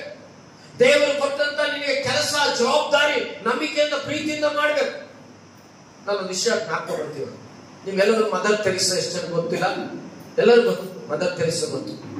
ಅವರು ಭಾರತ ದೇಶಕ್ಕೆ ಬಂದಾಗ ಒಳ್ಳೆ ಯೌವನ ಪ್ರಾಯದಲ್ಲಿ ಬಂದಿದ್ದರು. ಸುಮಾರು 21-22 ವರ್ಷದಲ್ಲಿ ಅವರು ಭಾರತ ದೇಶಕ್ಕೆ ಬಂದಾಗ ಭಾರತದಲ್ಲಿ ಅವ್ರ ಸತಿ ಗಮನಿಸಿ ನೋಡಿದಾಗ, ಭೂಪಟ ಎಲ್ಲ ಚರಿತ್ರೆ ನೋಡಿದಾಗ, ಆ ಮದರ್ ತೆರೇಸಾಗೆ ಒಂದು ಆಲೋಚನೆ ಬಂತು. ಏನ್ ಆಲೋಚನೆ ಬಂತು ಅಂದ್ರೆ, ನಾನು ಮದುವೆ ಆಗೋದಿಲ್ಲ. ಏನಂತೆ? ನೇನೀಗ ಬೆಳ್ಳಿ చేసుకో, ನಾನು ಮದುವೆ ಆಗೋದಿಲ್ಲ. ನಾನು ಮದುವೆ ಆಗೋದಿಲ್ಲ ಕಾರಣ ಏನಂದ್ರೆ, ಈ ದೇಶದಲ್ಲಿ, ಈ ಸ್ಥಳದಲ್ಲಿ, ಈ ಕಲ್ಕತ್ತಾದಲ್ಲಿ ಅದು ಎಲ್ಲ ಕಡೆ ಎಷ್ಟೋ ಜನ ಕುಷ್ಠ ರೋಗಿಗಳಿದ್ದಾರೆ, ಎಷ್ಟೋ ಜನ ಅನಾಥ ಮಕ್ಕಳಿದ್ದಾರೆ. ನಾನು ಯೇಸು ಸ್ವಾಮಿಯ ಮಗಳು, ನಾನು ಯೇಸು ಸ್ವಾಮಿ ನಂಬಿರುವಂತವಳು. ಯೇಸಯ್ಯನ ಒಂದು ವಿಷಯದಲ್ಲಿ ನನ್ನ ಪಾಪವನ್ನು ತೊಳೆದಂತ ದೇವರು. ಹಾಗಾಗಿ ನನ್ನ ಯೌವನದ ಜೀವಿತ ಮದುವೆ ಆಗದೆ ನಾನೇನ್ ಮಾಡ್ಬೇಕಂದ್ರೆ, ನಾನು ಎಷ್ಟೋ ಬಡವರಿಗೆ, ಎಷ್ಟೋ ಅನಾಥ ಮಕ್ಕಳಿಗೆ, ಎಷ್ಟೋ ಕುಷ್ಠರೋಗಿಗಳಿಗೆ ನಾನೇನ್ ಮಾಡ್ಬೇಕಂದ್ರೆ ಸೇವೆ ಮಾಡಬೇಕು, ಪರಿಚಯ ಮಾಡಬೇಕು ಅಂತ ಹೇಳಿ ಒಂದು ತೀರ್ಮಾನ ಮಾಡ್ಕೊಂಡ್ರೆ ಮದರ್ ತೆರೇಸಾ. ಆಕೆ ಅಷ್ಟು ಅಂದವಾದಂತವಳು, ಆ ಫಾರಿನ್ ಇಂದ ಬಂದಿರೋದ್ರಿಂದ ಅಷ್ಟು ಬ್ಯೂಟಿಫುಲ್. ಆ ಟೈಮಲ್ಲಿ ನೀವು ಆಕೆ ಬುಕ್ ಓದ್ರಿ ಗೊತ್ತಾಗ್ತದೆ. ಅಷ್ಟು ಅಂದವಾದಂತ ಆ ಮದರ್ ತೆರೇಸಾ ಏನಾಯ್ತಂದ್ರೆ, ಆಕೆ ಓಡಾಡುವುದು, ತಿರುಗಾಡುವುದು, ಅನೇಕ ಗಂಡು ಮಕ್ಕಳ ಕಣ್ಣು ಆಕೆ ಮೇಲೆ ಬಿತ್ತು. ಯಾಕಂದ್ರೆ ಇನ್ನು ಮದುವೆ ಆಗಿಲ್ವಲ್ಲ. ಕಣ್ಣು ಆಕೆ ಮೇಲೆ ಬಿತ್ತು. ಸೊ ಈಕೆ ಹೇಗಾದ್ರೂ ಮಾಡಿ ಈಕೆ ನಾವೇನಾದ್ರೂ ಮಾಡಬೇಕು ಅನ್ನೋ ಆಲೋಚನೆ ಆ ಜನರಿಗೆ ಬಂದಾಗ ಆ ಯವನಸ್ಥರು ಹುಡುಗರು ಅವ್ರೇನ್ ಮಾಡ್ತಾರೆ, ಆಕೆನ ಫಾಲೋ ಮಾಡ್ತಾ ಇದ್ರು. ಎಲ್ಲಿ ಹೋಗ್ತಾಳೆ, ಎಲ್ಲಿ ಬರ್ತಾಳೆ, ಎಲ್ಲಿ ಇರ್ತಾಳೆ, ಏನು ಅಂತ ಹೇಳಿ. ಈ ರೀತಿಯಾಗಿ ಆ ಯವನಸ್ಥರು 3 ಜನ ಏನಾದ್ರೂ ಮಾಡಿ ಆಕೆನ ವಶೀಕರಣ ಮಾಡಬೇಕು ಅಂತ ಆಲೋಚನೆ. ಒಂದ್ಸತಿ ಏನಾಯ್ತು, ಆ ಮದರ್ ತೆರೀಸಾ ಇರುವಂತ ಒಂದು ಸಣ್ಣ ಮನೆ, ಗುಡಿಸಲು ಸ್ವಲ್ಪ ಶೀಟ್ ಇರುವಂತ ಮನೆ, ಆ ಕಾಲದಲ್ಲಿ ಬಂದಾಗ ಅಷ್ಟು ಕಷ್ಟ ಅನುಭವಿಸಿದ ತಾಯಿ, ಅಂತ ಕಷ್ಟ ಮನೆ ಅಲ್ಲೇನಾಯ್ತಂದ್ರೆ ಓಪನ್ ಇರುವಂತದ್ದು. ಈ 3 ಜನ ಯವನ ಮಕ್ಕಳು ಏನ್ ಮಾಡಿದ್ರೆ, ಮದರ್ ತೆರೀಸಾ ಮನೆಯೊಳಗೆ ಹೋದಾಗ ಇವ್ರು ಒಬ್ಬ ಬಗ್ಗಿರ್ತಾನೆ, ಅವನ ಮೇಲೆ ಇನ್ನೊಬ್ಬ ಬಗ್ಗಿರ್ತಾನೆ, ಅವನ ಮೇಲೆ ಇನ್ನೊಬ್ಬ ನಿಂತ್ಕೊಂತಾನೆ. ಮದರ್ ತೆರೀಸಾ ಏನ್ ಮಾಡ್ತಿದ್ದಾಳೆ ನೋಡು ಅಂತೇಳಿ ಇವ್ನ ಮೇಲೆ ಹತ್ತಿ ಕಿಟಕಿಯಿಂದ ನೋಡ್ತಾ ಇದ್ದಾನೆ. ಮದರ್ ತೆರೀಸಾ ಒಳಗಿರುವಂತದನ್ನ ನೋಡಿ ಹಂಗೆ ಸುಮ್ಮನೆ ನಿಂತಿದ್ದಾನೆ. 2 ನಿಮಿಷ ಆಯ್ತು, 5 ನಿಮಿಷ ಆಯ್ತು. ಅವ್ನು ಬಡ್ತಾನೆ, ಏನ್ ಮಾಡ್ತಿದ್ದಾಳೆ ಮದರ್ ತೆರೀಸಾ ಹೇಳೋ ಅಂತ ಹೇಳ್ತಾ ಇಲ್ಲ. ಕೊನೆಗೆ ಅವನು ಹೊಡೆದು ಅವ್ನು ಕೆಳಗಿಳಿಸಿ ಇನ್ನೊಬ್ಬ ಹತ್ತಿ ನೋಡ್ತಿದ್ದಾನೆ. ಆ ಯವನ ಪ್ರಾಯ ಮದರ್ ತೆರೀಸಾ ಏನ್ ಮಾಡ್ತಿದ್ದಾಳೆ ಅಂತ ನೋಡ್ತಾ ಇದ್ದಾಳೆ. ಅವನು ಒಂದು 5 ನಿಮಿಷ ಸುಮ್ಮನೆ ಇದ್ದಾನೆ, ಏನು ಕಣ್ಕಂಡು ಬಿಟ್ಕೊಂಡು ಅವನು ಹೊಡೆದು ಕೆಳಗಿಳಿಸ್ತಾನೆ. 3ನೇವನು ನಿಂತ್ಕೊಂಡಿರ್ತಾನೆ, ಮತ್ತೆ ಅವನೆತ್ತು ನೋಡ್ತಾ ಇದ್ದಾನೆ. ಈ ಮದರ್ ತೆರೀಸಾ ಯವನ ಪ್ರಾಯದಲ್ಲಿ ಏನ್ ಮಾಡ್ತಿದ್ದಾಳೆ ಅಂತ ಮತ್ತೆ ಬಗ್ಗೆ ನೋಡ್ತಿದ್ದಾರಂತೆ. ಹೊಡೆದು ಅವನು ಬಿದ್ದಂತೆ. ಅವ್ರು 3 ಜನ ಹಿಂಗೆ ನಿಂತುಕೊಂಡು ಏನ್ ಮಾಡಿದ್ರು ಗೊತ್ತಾ, ಒಬ್ಬರಿಗೊಬ್ರು ತಪ್ಪಿಕೊಂಡು ಕಣ್ಣೀರಿಟ್ಟು 3 ಜನ ಅಳ್ತಾ ಇದ್ದಾರಂತೆ. ನಾವು ಎದ್ದು ಹಿಂಗ್ ನೋಡ್ತಾ ಇದ್ದೀವಿ. ಅವ್ರು 3 ಜನ ಬಂದು ಕಣ್ಣೀರಿಟ್ಟು ಅಳ್ತಾ ಇದ್ದಾರಂತೆ. ಅವ್ರು ಕೊಟ್ಟಂತ ಸಾಕ್ಷಿ ಏನ್ ಗೊತ್ತಾ, ಆ ಮದರ್ ತೆರೀಸಾ ರಾತ್ರಿ ಎಲ್ಲ ಸುಮಾರು ಅಲ್ಲಿರುವಂತ ಒಂದು 15 ಜನ ಕುಷ್ಠರೋಗಿಗಳಿಗೆ ಆಕೆ ಆ ಆಯಿಂಟ್ಮೆಂಟ್ ತಗೊಂಡು, ಕಾಟನ್ ತಗೊಂಡು ಅವರ ಕೈಗಳನ್ನು ಒರೆಸ್ತಾ ಅವರಿಗೆ ಬ್ಯಾಂಡೇಜ್ ಮಾಡಿ ಅವರ ಮೇಲೆ ಕೈ ಇಟ್ಟು ಪ್ರಾರ್ಥನೆ ಮಾಡ್ತಾ ಇದ್ದಂತ ಮೊಣಕಾಲುವರೆ. ಅವರೆಲ್ಲರೂ ಒಂದೊಂದು ಅವ್ರು ಮಾಡಿದ್ರು. ಇವ್ರು 3 ಜನ ಏನೋ ಇವ್ರು ಮದುವೆ ಆಗಿಲ್ಲ, ಯವನಸ್ಥರು ಏನ್ ಮಾಡ್ತಿದ್ದಾರೆ ಅಂತ ಇವ್ರು ನೋಡಿದ್ರೆ, ಆ ಮದರ್ ತೆರೀಸಾ ಮಾಡ್ತಿರೋದೇನೋ ಆಕೆ ಮಾಡ್ತಿರುವಂತ ಕೆಲಸ. ಆ ಕುಷ್ಠರೋಗಿಗಳಿಗೆ ಅವರ ಕಾಲುಗಳು ಹತ್ರ ಕುಂತು ಒರೆಸಿ ಹಗಲು ರಾತ್ರಿ ಆಕೆ ಸೇವೆ ಮಾಡಿದಂತೆ. ಅವರಿಗೆ ಯೇಸು ಕ್ರಿಸ್ತನ ಸುವಾರ್ತೆ ಹೇಳಿದಂತೆ, ಯೇಸುವಿನ ಪ್ರೀತಿ ಅವರಿಗೆ ತೋರಿಸಿದಂತೆ, ಯೇಸು ಎಂತ ಪ್ರೀತಿಯ ದೇವರೆಂಬುದಾಗಿ ಆ ಕುಷ್ಠರೋಗಿಗಳಿಗೆ ತೋರಿಸಿದಂತೆ. ಬೇರೆ ಇವತ್ತು ನಮ್ಮ ಜೀವಿತದಲ್ಲಿ ನಾವು ಎಷ್ಟು ಪ್ರೀತಿ ಮಾಡ್ತಾ ಇದ್ದೇವೆ ಯೇಸು ಸ್ವಾಮಿಯನ್ನ. ನೀವು ಎಷ್ಟು ಯೇಸು ಸ್ವಾಮಿಯ ಪ್ರೀತಿ ಮಾಡ್ತೀವೋ ಅಷ್ಟು ನಾವು ಪರಿಚರ್ಯ ಮಾಡ್ತೀವಿ. ನಾವು ಎಷ್ಟು ಯೇಸು ಸ್ವಾಮಿಯ ಪ್ರೀತಿ ಮಾಡ್ತೀವೋ ಅಷ್ಟು ಚೆನ್ನಾಗಿ ಚರ್ಚೆಗೆ ಬರ್ತೀವಿ. ನಾವೆಷ್ಟು ಯೇಸು ಸ್ವಾಮಿಯ ಪ್ರೀತಿ ಮಾಡ್ತೀವೋ ಅಷ್ಟು ಆಶೀರ್ವಾದಗಳು, ಅಷ್ಟು ಆರೋಗ್ಯ, ಅಷ್ಟು ಸಮಾಧಾನ, ಅಷ್ಟು ಸಂತೋಷ ದೇವರು ನಮ್ಮ ಕುಟುಂಬಕ್ಕೆ ಕೊಡ್ತಾನೆ. ಬಟ್ ನೀನ್ ಎಷ್ಟು ಪ್ರೀತಿ ಮಾಡ್ತಾ ಇದೀಯಾ? నువ్వెంత ప్రేమిస్తున్నావు యేసుని. కాబట్టి నువ్వెంత ప్రేమిస్తావో అంత దేవునికి ಕಾಸ್ತಾರ. ಪ್ರಿಯ ಮಕ್ಕಳು, ಅದಕ್ಕೋಸ್ಕರನೇ ಯೋಹಾನ ಬರೆದ ಸುವಾರ್ತೆ 14:21 ನೋಡುವಾಗ, ಕೈಗೊಂಡು ನನ್ನ ಆಜ್ಞೆಗಳನ್ನು ಹೊಂದಿ ಅವುಗಳನ್ನು ಕೈಗೊಂಡು ನಡೆಯುವವನೇ ನನ್ನನ್ನು ಪ್ರೀತಿಸುವವನು ನನ್ನ ತಂದೆಗೆ ಪ್ರಿಯನಾಗಿರುವನು. ಏನಂತೆ? ಯೇಸು ಸ್ವಾಮಿಯನ್ನು ಪ್ರೀತಿ ಮಾಡಿದ್ರೆ ನಾವು ಯಾರಿಗೆ ಪ್ರಿಯರಾಗಿರ್ತೀವಿ? ತಂದೆಗೆ ಪ್ರಿಯರಾಗಿರ್ತೀವಿ. ಯೇಸು ಸ್ವಾಮಿ ಪ್ರೀತಿ ಮಾಡಿದ್ರೆ ನಾವೇನ್ ಮಾಡ್ತೀವಿ? ದೇವರ ಆಶೀರ್ವಾದಕ್ಕೆ ನಾವು ಪಾತ್ರರಾಗ್ತೇವೆ. ಅದಕ್ಕೋಸ್ಕರ ದೇವರ ಆಜ್ಞೆಗಳು ಏನು ಕಷ್ಟ ಅಲ್ಲ. ದೇವರ ಆಜ್ಞೆಗಳು ಅವನು ಹೇಳಿದೆ, ದೇವರ ಆಜ್ಞೆಗಳು ಏನು ಕಷ್ಟ ಅಲ್ಲ. ಪ್ರಾರ್ಥನೆ ಮಾಡು, ಚೆನ್ನಾಗಿ ಬೈಬಲ್ ಓದು, ನಿನ್ನ ಮನೆಯಲ್ಲಿ ದೇವರ ಸ್ತುತಿ ಮಾಡು, ಆರಾಧನೆಗೆ ಬಾ, ಆತನನ್ನು ಮಹಿಮೆ ಪಡಿಸು, ಘನಪಡಿಸು, ನಿನ್ನ ಸಂಪಾದನೆ ದೇವರಿಗೆ ಕೊಡು, ನಿನಗಿರುವಂತ ಟೈಮು, ಆಯುಸ್ಸು, ಆರೋಗ್ಯ, ನೀನು ಸೇವೆ ಮಾಡು, ಯಾವುದೋ ಒಂದು ದೇವರಿಗಾಗಿ ಉಪಯೋಗ ಪಡಿಸು, ನೀನೇನೋ ಒಂದು ದೇವರ ಕೆಲಸ ಕಾರ್ಯ ಮಾಡು. ಇದಕ್ಕಿಂತ ಪ್ರೀತಿ ದೇವರು ನಿನ್ನಿಂದ ಏನೋ ಅಪೇಕ್ಷಿಸುವುದಿಲ್ಲ. ನೀನೇನೋ ಬಂದು ಬಿಲ್ಡಿಂಗ್ ಕಟ್ಟು ಅನ್ನಲ್ಲ ದೇವರು. ನೀನೇನೋ ಬಂದು ನಿನ್ ಕೈಯಲ್ಲಿ ಆಗಲ್ಲ ಕಸ ಗುಡಿಸಕ್ಕೆ ಗುಡಿಸ್ತಾರೆ. ಅಟ್ಲೀಸ್ಟ್ ನಿನ್ ಕೈಯಲ್ಲಿ ಆಗೋಂಥದ್ದು ಒಂದು ಕುರ್ಚಿ ಹಾಕು, ಅಟ್ಲೀಸ್ಟ್ ನಿನ್ ಕೈಯಲ್ಲಿ ಆಗೋಂಥದ್ದು ಒಂದು ವಾದ್ಯಗಳು ಬಾರಿಸು, ಅಟ್ಲೀಸ್ಟ್ ನಿನ್ ಕೈಯಲ್ಲಿ ಆಗೋಂಥದ್ದು ಒಂದು ಆರಾಧನೆ ಮಾಡು, ಒಂದು ವರ್ಷಿಪ್ ಮಾಡು, ಒಂದು ಹಾಡುಗಳನ್ನು ಹಾಡು. ದೇವರು ನಿನ್ನಿಂದ ಬಯಸುತ್ತದೆ. ಸಭೆ 5 ಬೆರಳು 5 ರೀತಿ ಇರ್ತವೆ. ಎಲ್ಲ ಬೆರಳು ಸೇರಿದ್ರೆ ನೀನು ಒಂದು ಗ್ರಿಪ್, ಏನಾದ್ರು ಒಂದು ವಸ್ತು ಇಡೋದಕ್ಕೆ ಸಾಧ್ಯ. ಹಾಗೆ ಸಭೆಯಲ್ಲಿರುವಂತ ನಾವು ದೇವರನ್ನು ಪ್ರೀತಿಸುತ್ತಾ ಒಬ್ಬೊಬ್ಬರು ಒಬ್ಬ ದೈವ ಸೇವಕನಿಗೆ ಒಂದು ಸಭೆಗೆ ಪ್ರೋತ್ಸಾಹ ಕೊಡ್ತಾ ಐಕ್ಯಮತ್ಯದಿಂದ ಈ ನಮ್ಮ ಗಿಯೋನು ಪ್ರಾರ್ಥನಾ ಮಂದಿರ ಬರುವಂತ ಜನರನ್ನು ಪ್ರೀತಿಸುತ್ತಾ, ಹೊಸಬರನ್ನು ನಡೆಸುತ್ತಾ, ಅನೇಕರಿಗೆ ವಂದನೆಗಳು ಹೇಳುತ್ತಾ ಬರುವಂತ ಜನರನ್ನ ಇನ್ನೂ ಬರುವ ಹಾಗೆ ನಾವು ಪ್ರೋತ್ಸಾಹ ಮಾಡುವುದೇ ನಮ್ಮ ನಿಜವಾದಂತ ಕ್ರೈಸ್ತರಲ್ಲಿ ಪ್ರೀತಿ. ಬೇರೆ ಅನೇಕ ಸಾರಿ ಇವತ್ತಿನ ಕ್ರೈಸ್ತರು ಹೆಂಗಿದೆ ಗೊತ್ತಾ? ಇವತ್ತಿನ ಕ್ರೈಸ್ತರು ಅದೆಲ್ಲದಕ್ಕಿಂತ ಬೈಬಲ್ ಇರುವಂತ ಕ್ರೈಸ್ತರ ಬಗ್ಗೆ ಹೇಳ್ತೇನೆ. ಬೈಬಲ್ ಅಲ್ಲಿ ಕೆಲವು ಕ್ರೈಸ್ತರು, ಎಕ್ಸಾಂಪಲ್ ನಿಮಗೆ ಅಪೊಸ್ತಲ ಕಾರ್ಯಗಳ 5ನೇ ಅಧ್ಯಾಯ 1-11 ವಚನ ಓದೋದು ಬೇಡ, ನಾನು ಹಂಗೆ ಹೇಳ್ತೀನಿ. ಅಪೊಸ್ತಲ ಕಾರ್ಯಗಳ 5ನೇ ಅಧ್ಯಾಯ 1-11 ವಚನ. ಯಾರು ನೋಡಿ, ಇಲ್ಲಿ ನೋಡಿ, ಯಾರು ಬೈಬಲ್ ನೋಡ್ಬೇಡ್ರಿ, ನಾನು ಹೇಳ್ತೀನಿ. ಇಲ್ಲಿ ಇಬ್ರು ಗಂಡ ಹೆಂಡ್ತಿದ್ದಾರೆ. ಇಬ್ರು ಗಂಡ ಹೆಂಡ್ತಿ ಯಾರ್ಯಾರು? ಅನನೀಯ ಸಫೀರ. ಯೇಸು ಸ್ವಾಮಿ ಅಂದ್ರೆ ಅಷ್ಟು ಪ್ರೀತಿ ಇವರಿಗೆ. ಹೇಳಿ ಚೆನ್ನ ವಾಕ್ಯ. ಯೇಸು ಸ್ವಾಮಿ ಅಂದ್ರೆ ಅಷ್ಟು ಪ್ರೀತಿ. ಪೇತ್ರನು ಅಂದ್ರೆ ಸೇವಕ ಅಂದ್ರೆ ಅಷ್ಟು ಪ್ರೀತಿ. ಎಷ್ಟು ಪ್ರೀತಿ ಅಂದ್ರೆ ಇವರಿಗೆ ಅಸಲು ಅವ್ರ ಜೀವನದಲ್ಲಿ ಎಷ್ಟು ಪ್ರೀತಿ ಮಾಡಿದ್ದಾರೆ ಅಂದ್ರೆ ಬೈಬಲ್ ಅಲ್ಲಿ ಅಷ್ಟು ಪ್ರೀತಿ ಮಾಡಿದ್ದಾರೆ. ಯಾವುದ್ರ ಬಗ್ಗೆ ಇದಕ್ಕೆ ಸಾಕ್ಷಿ ಅಂದ್ರೆ ಅವರು ಪ್ರೀತಿ ಇರೋದ್ರಿಂದಲೇ ಯೇಸುವಿನ ಮೇಲೆ, ಯೇಸಯ್ಯ ನನ್ನ ದೇವರು ನನ್ನ ರಕ್ಷಕನೆಂಬ ಪ್ರೀತಿ ಇರೋದ್ರಿಂದಲೇ ಅವರು ಏನ್ ಮಾಡ್ತಾರೆ, ಒಂದು ಅರಿಕೆ ಮಾಡ್ಕೊಂತಾರೆ. ಸ್ವಲ್ಪ ಅರ್ಥ ಮಾಡ್ತಾರೆ. ಅರಿಕೆ ಮಾಡ್ಕೊಂತಾರೆ ಏನಂದ್ರೆ, ಅಪ್ಪ ಯೇಸುವೇ ನಿನ್ನ ಮೇಲೆ ನಮ್ಗೆ ಅಷ್ಟು ಪ್ರೀತಿ ಇದೆ, ಯೇಸುವೇ ನೀನು ನಮ್ಗೆ ಎಷ್ಟೋ ಬಿಡುಗಡೆ ಮಾಡಿದ, ನೀನ್ ನಮ್ಗೆ ಎಷ್ಟೋ ಕಾಪಾಡ್ತಾ ಬಂದಿದ್ಯಾ ಅಂತ ಹೇಳಿ ದೇವ್ರ ಮೇಲೆ ಎಷ್ಟು ಪ್ರೀತಿ ತೋರಿಸ್ತಾರೆ ಗೊತ್ತಾ? ಅಪ್ಪ ನನಗೆ ಇದೇ ಹೊಲ ಇದೆ, ಈ ಹೊಲ ನಾನು ಮಾರ್ಬಿಡ್ತೀನಿ, ಈ ಹೊಲ ನನಗೆ ಬೇಡ, ಈ ಹೊಲ ಮಾರ್ಬಿಟ್ಟು ಈ ಹೊಲದಲ್ಲಿ ಬಂದು ದುಡ್ಡೆಲ್ಲ ಯೇಸುವೆ ನಿನ್ನ ಸೇವೆ ಕೊಟ್ಬಿಡ್ತೀನಿ, ನಿನ್ನ ಸೇವಕರನ್ನು ಕೊಟ್ಬಿಡ್ತೀನಿ, ನಮ್ಗೇನು ಬೇಡ. ಎಷ್ಟು ಪ್ರೀತಿ ಇದೆ ನೋಡ್ರಿ. ಅರ್ಥ ಆಯ್ತಾ? ಇವ್ರು ಹೇಳೋದ್ರಲ್ಲಿ ಎಷ್ಟು ಪ್ರೀತಿ ಇದೆ ಸ್ವಲ್ಪ ಜ್ಞಾಪಕ ಮಾಡ್ಕೊಳ್ರಿ. ಎಷ್ಟು ಪ್ರೀತಿ ಇದ್ರೇನೆ ಮಾತು ಹೇಳೋದು, ಪ್ರೀತಿ ಇಲ್ಲ ಅಂದ್ರೆ ನಾನೇ ಕೊಡ್ಬೋದು. ಆ ರೀತಿ ಎಷ್ಟು ಪ್ರೀತಿ ಮಾಡಿ ಬರೋ ಹೊಲದಲ್ಲೆಲ್ಲ ನಿನಗೆ ಕೊಡ್ತೀನಿ ಅಂತ ಪ್ರಾಮಿಸ್ ಮಾಡಿದ್ರು, ಅರಿಕೆ ಮಾಡಿದ್ರು. ಪ್ರೀತಿ ಆಯ್ತು ದೇವ್ರ ಮೇಲೆ. ಎಂತ ಪ್ರೀತಿ! ಓ, ಅಲ್ಲಿರೋಂಥ ಪೇತ್ರರು, ಅಲ್ಲಿರೋಂಥ ಜನರು, ಅಲ್ಲಿರೋಲ್ಲ ನೋಡಿದ್ರು, ಎಂತ ತ್ಯಾಗದ ಮೂರ್ತಿಯಪ್ಪ ಈ ಗಂಡ ಹೆಂಡತಿ, ಎಷ್ಟು ತ್ಯಾಗಪ್ಪ ಇವ್ರು. ನೋಡಪ್ಪ, ಇರೋ ಹೊಲ ಮಾರ್ಬಿಟ್ಟು ಬಂದ ದುಡ್ಡೆಲ್ಲ ಅಪೊಸ್ತಲರ ಪಾದದಲ್ಲಿ ಅಯ್ಯೋ ದೇವರ ಸೇವೆಗೆ ಕೊಡ್ತಾರಂತೆ. ಎಷ್ಟು ಪ್ರೀತಿ! ಇವರಂತ ಭಕ್ತರು ಯಾರಿಲ್ಲ, ಇವರಂತ ವಿಶ್ವಾಸಗಳು ಯಾರಿಲ್ಲ, ಅಯ್ಯೋ ಇವ್ರು ಎಷ್ಟು ಒಳ್ಳೆಯವರು ಅಂತ ಎಲ್ಲ ಮಾತಾಡ್ಕೊಂತ ಇದ್ದಾರೆ. ಟೈಮ್ ಬಂತು, ಭೂಮಿ ಮಾರುದು. ಅರ್ಥ ಆಯ್ತಾ? ಭೂಮಿ ಮಾರುದು. ಭೂಮಿ ಮಾರ್ಮೇಲೆ ಈಗ ದುಡ್ಡು ಬಂತು. ಯಾವಾಗ ಹಣ ಕ್ಯಾಶ್ ಕೈಗೆ ಬಂತೋ, ಯಾವಾಗ ದುಡ್ಡು ಬಂತೋ, ಇಲ್ಲಿ ಏನಾಗ್ಬಿಡಿ ಅಂದ್ರೆ ಇವರು ದೇವ್ರ ಮೇಲೆ ಪ್ರೀತಿ ಕಮ್ಮಿ ಆಗ್ಬಿಡ್ತು. ಅರ್ಥ ಆಯ್ತಾ? ಸ್ವಲ್ಪ ಕೇಳಿ. ಏಮೈದಿಲ್ಕೋ ದೇವ್ರ మీద ప్రేమ తక్కువైపోయింది. ఎందుకో ఏమొచ్చింది చేతికి? డబ్బు. బాగా డబ్బు వచ్చింది. దేవుడి మీద ప్రేమ తక్కువైపోయింది. ఇంకా సంఘం వద్దు, సావాసం వద్దు, దేవుడికి అయిపోయేది వద్దు, సేవకుడు దేవుడు వద్దు. ఇప్పుడు డబ్బులు ఉన్నాయి. ఈ డబ్బులు ఉన్నప్పుడు ఇప్పుడు ఏం కావాలా? ఈ డబ్బులు ఉన్నప్పుడు దేవుడి కంటే కనపడతాడా? కనపడడు. ఈ డబ్బులు ఉన్నప్పుడు దేవుని ఒక సంఘము, సావాసం, ప్రేమ ఉంటుందా? ఉండదు. ఇప్పుడు ఈ డబ్బులు ఉన్నప్పుడు ఈ డబ్బులు ఎక్కడ ఖర్చు పెట్టాలని ఆలోచన వస్తుంది, కానీ చర్చికి పోవాలని ఆలోచన రాదు.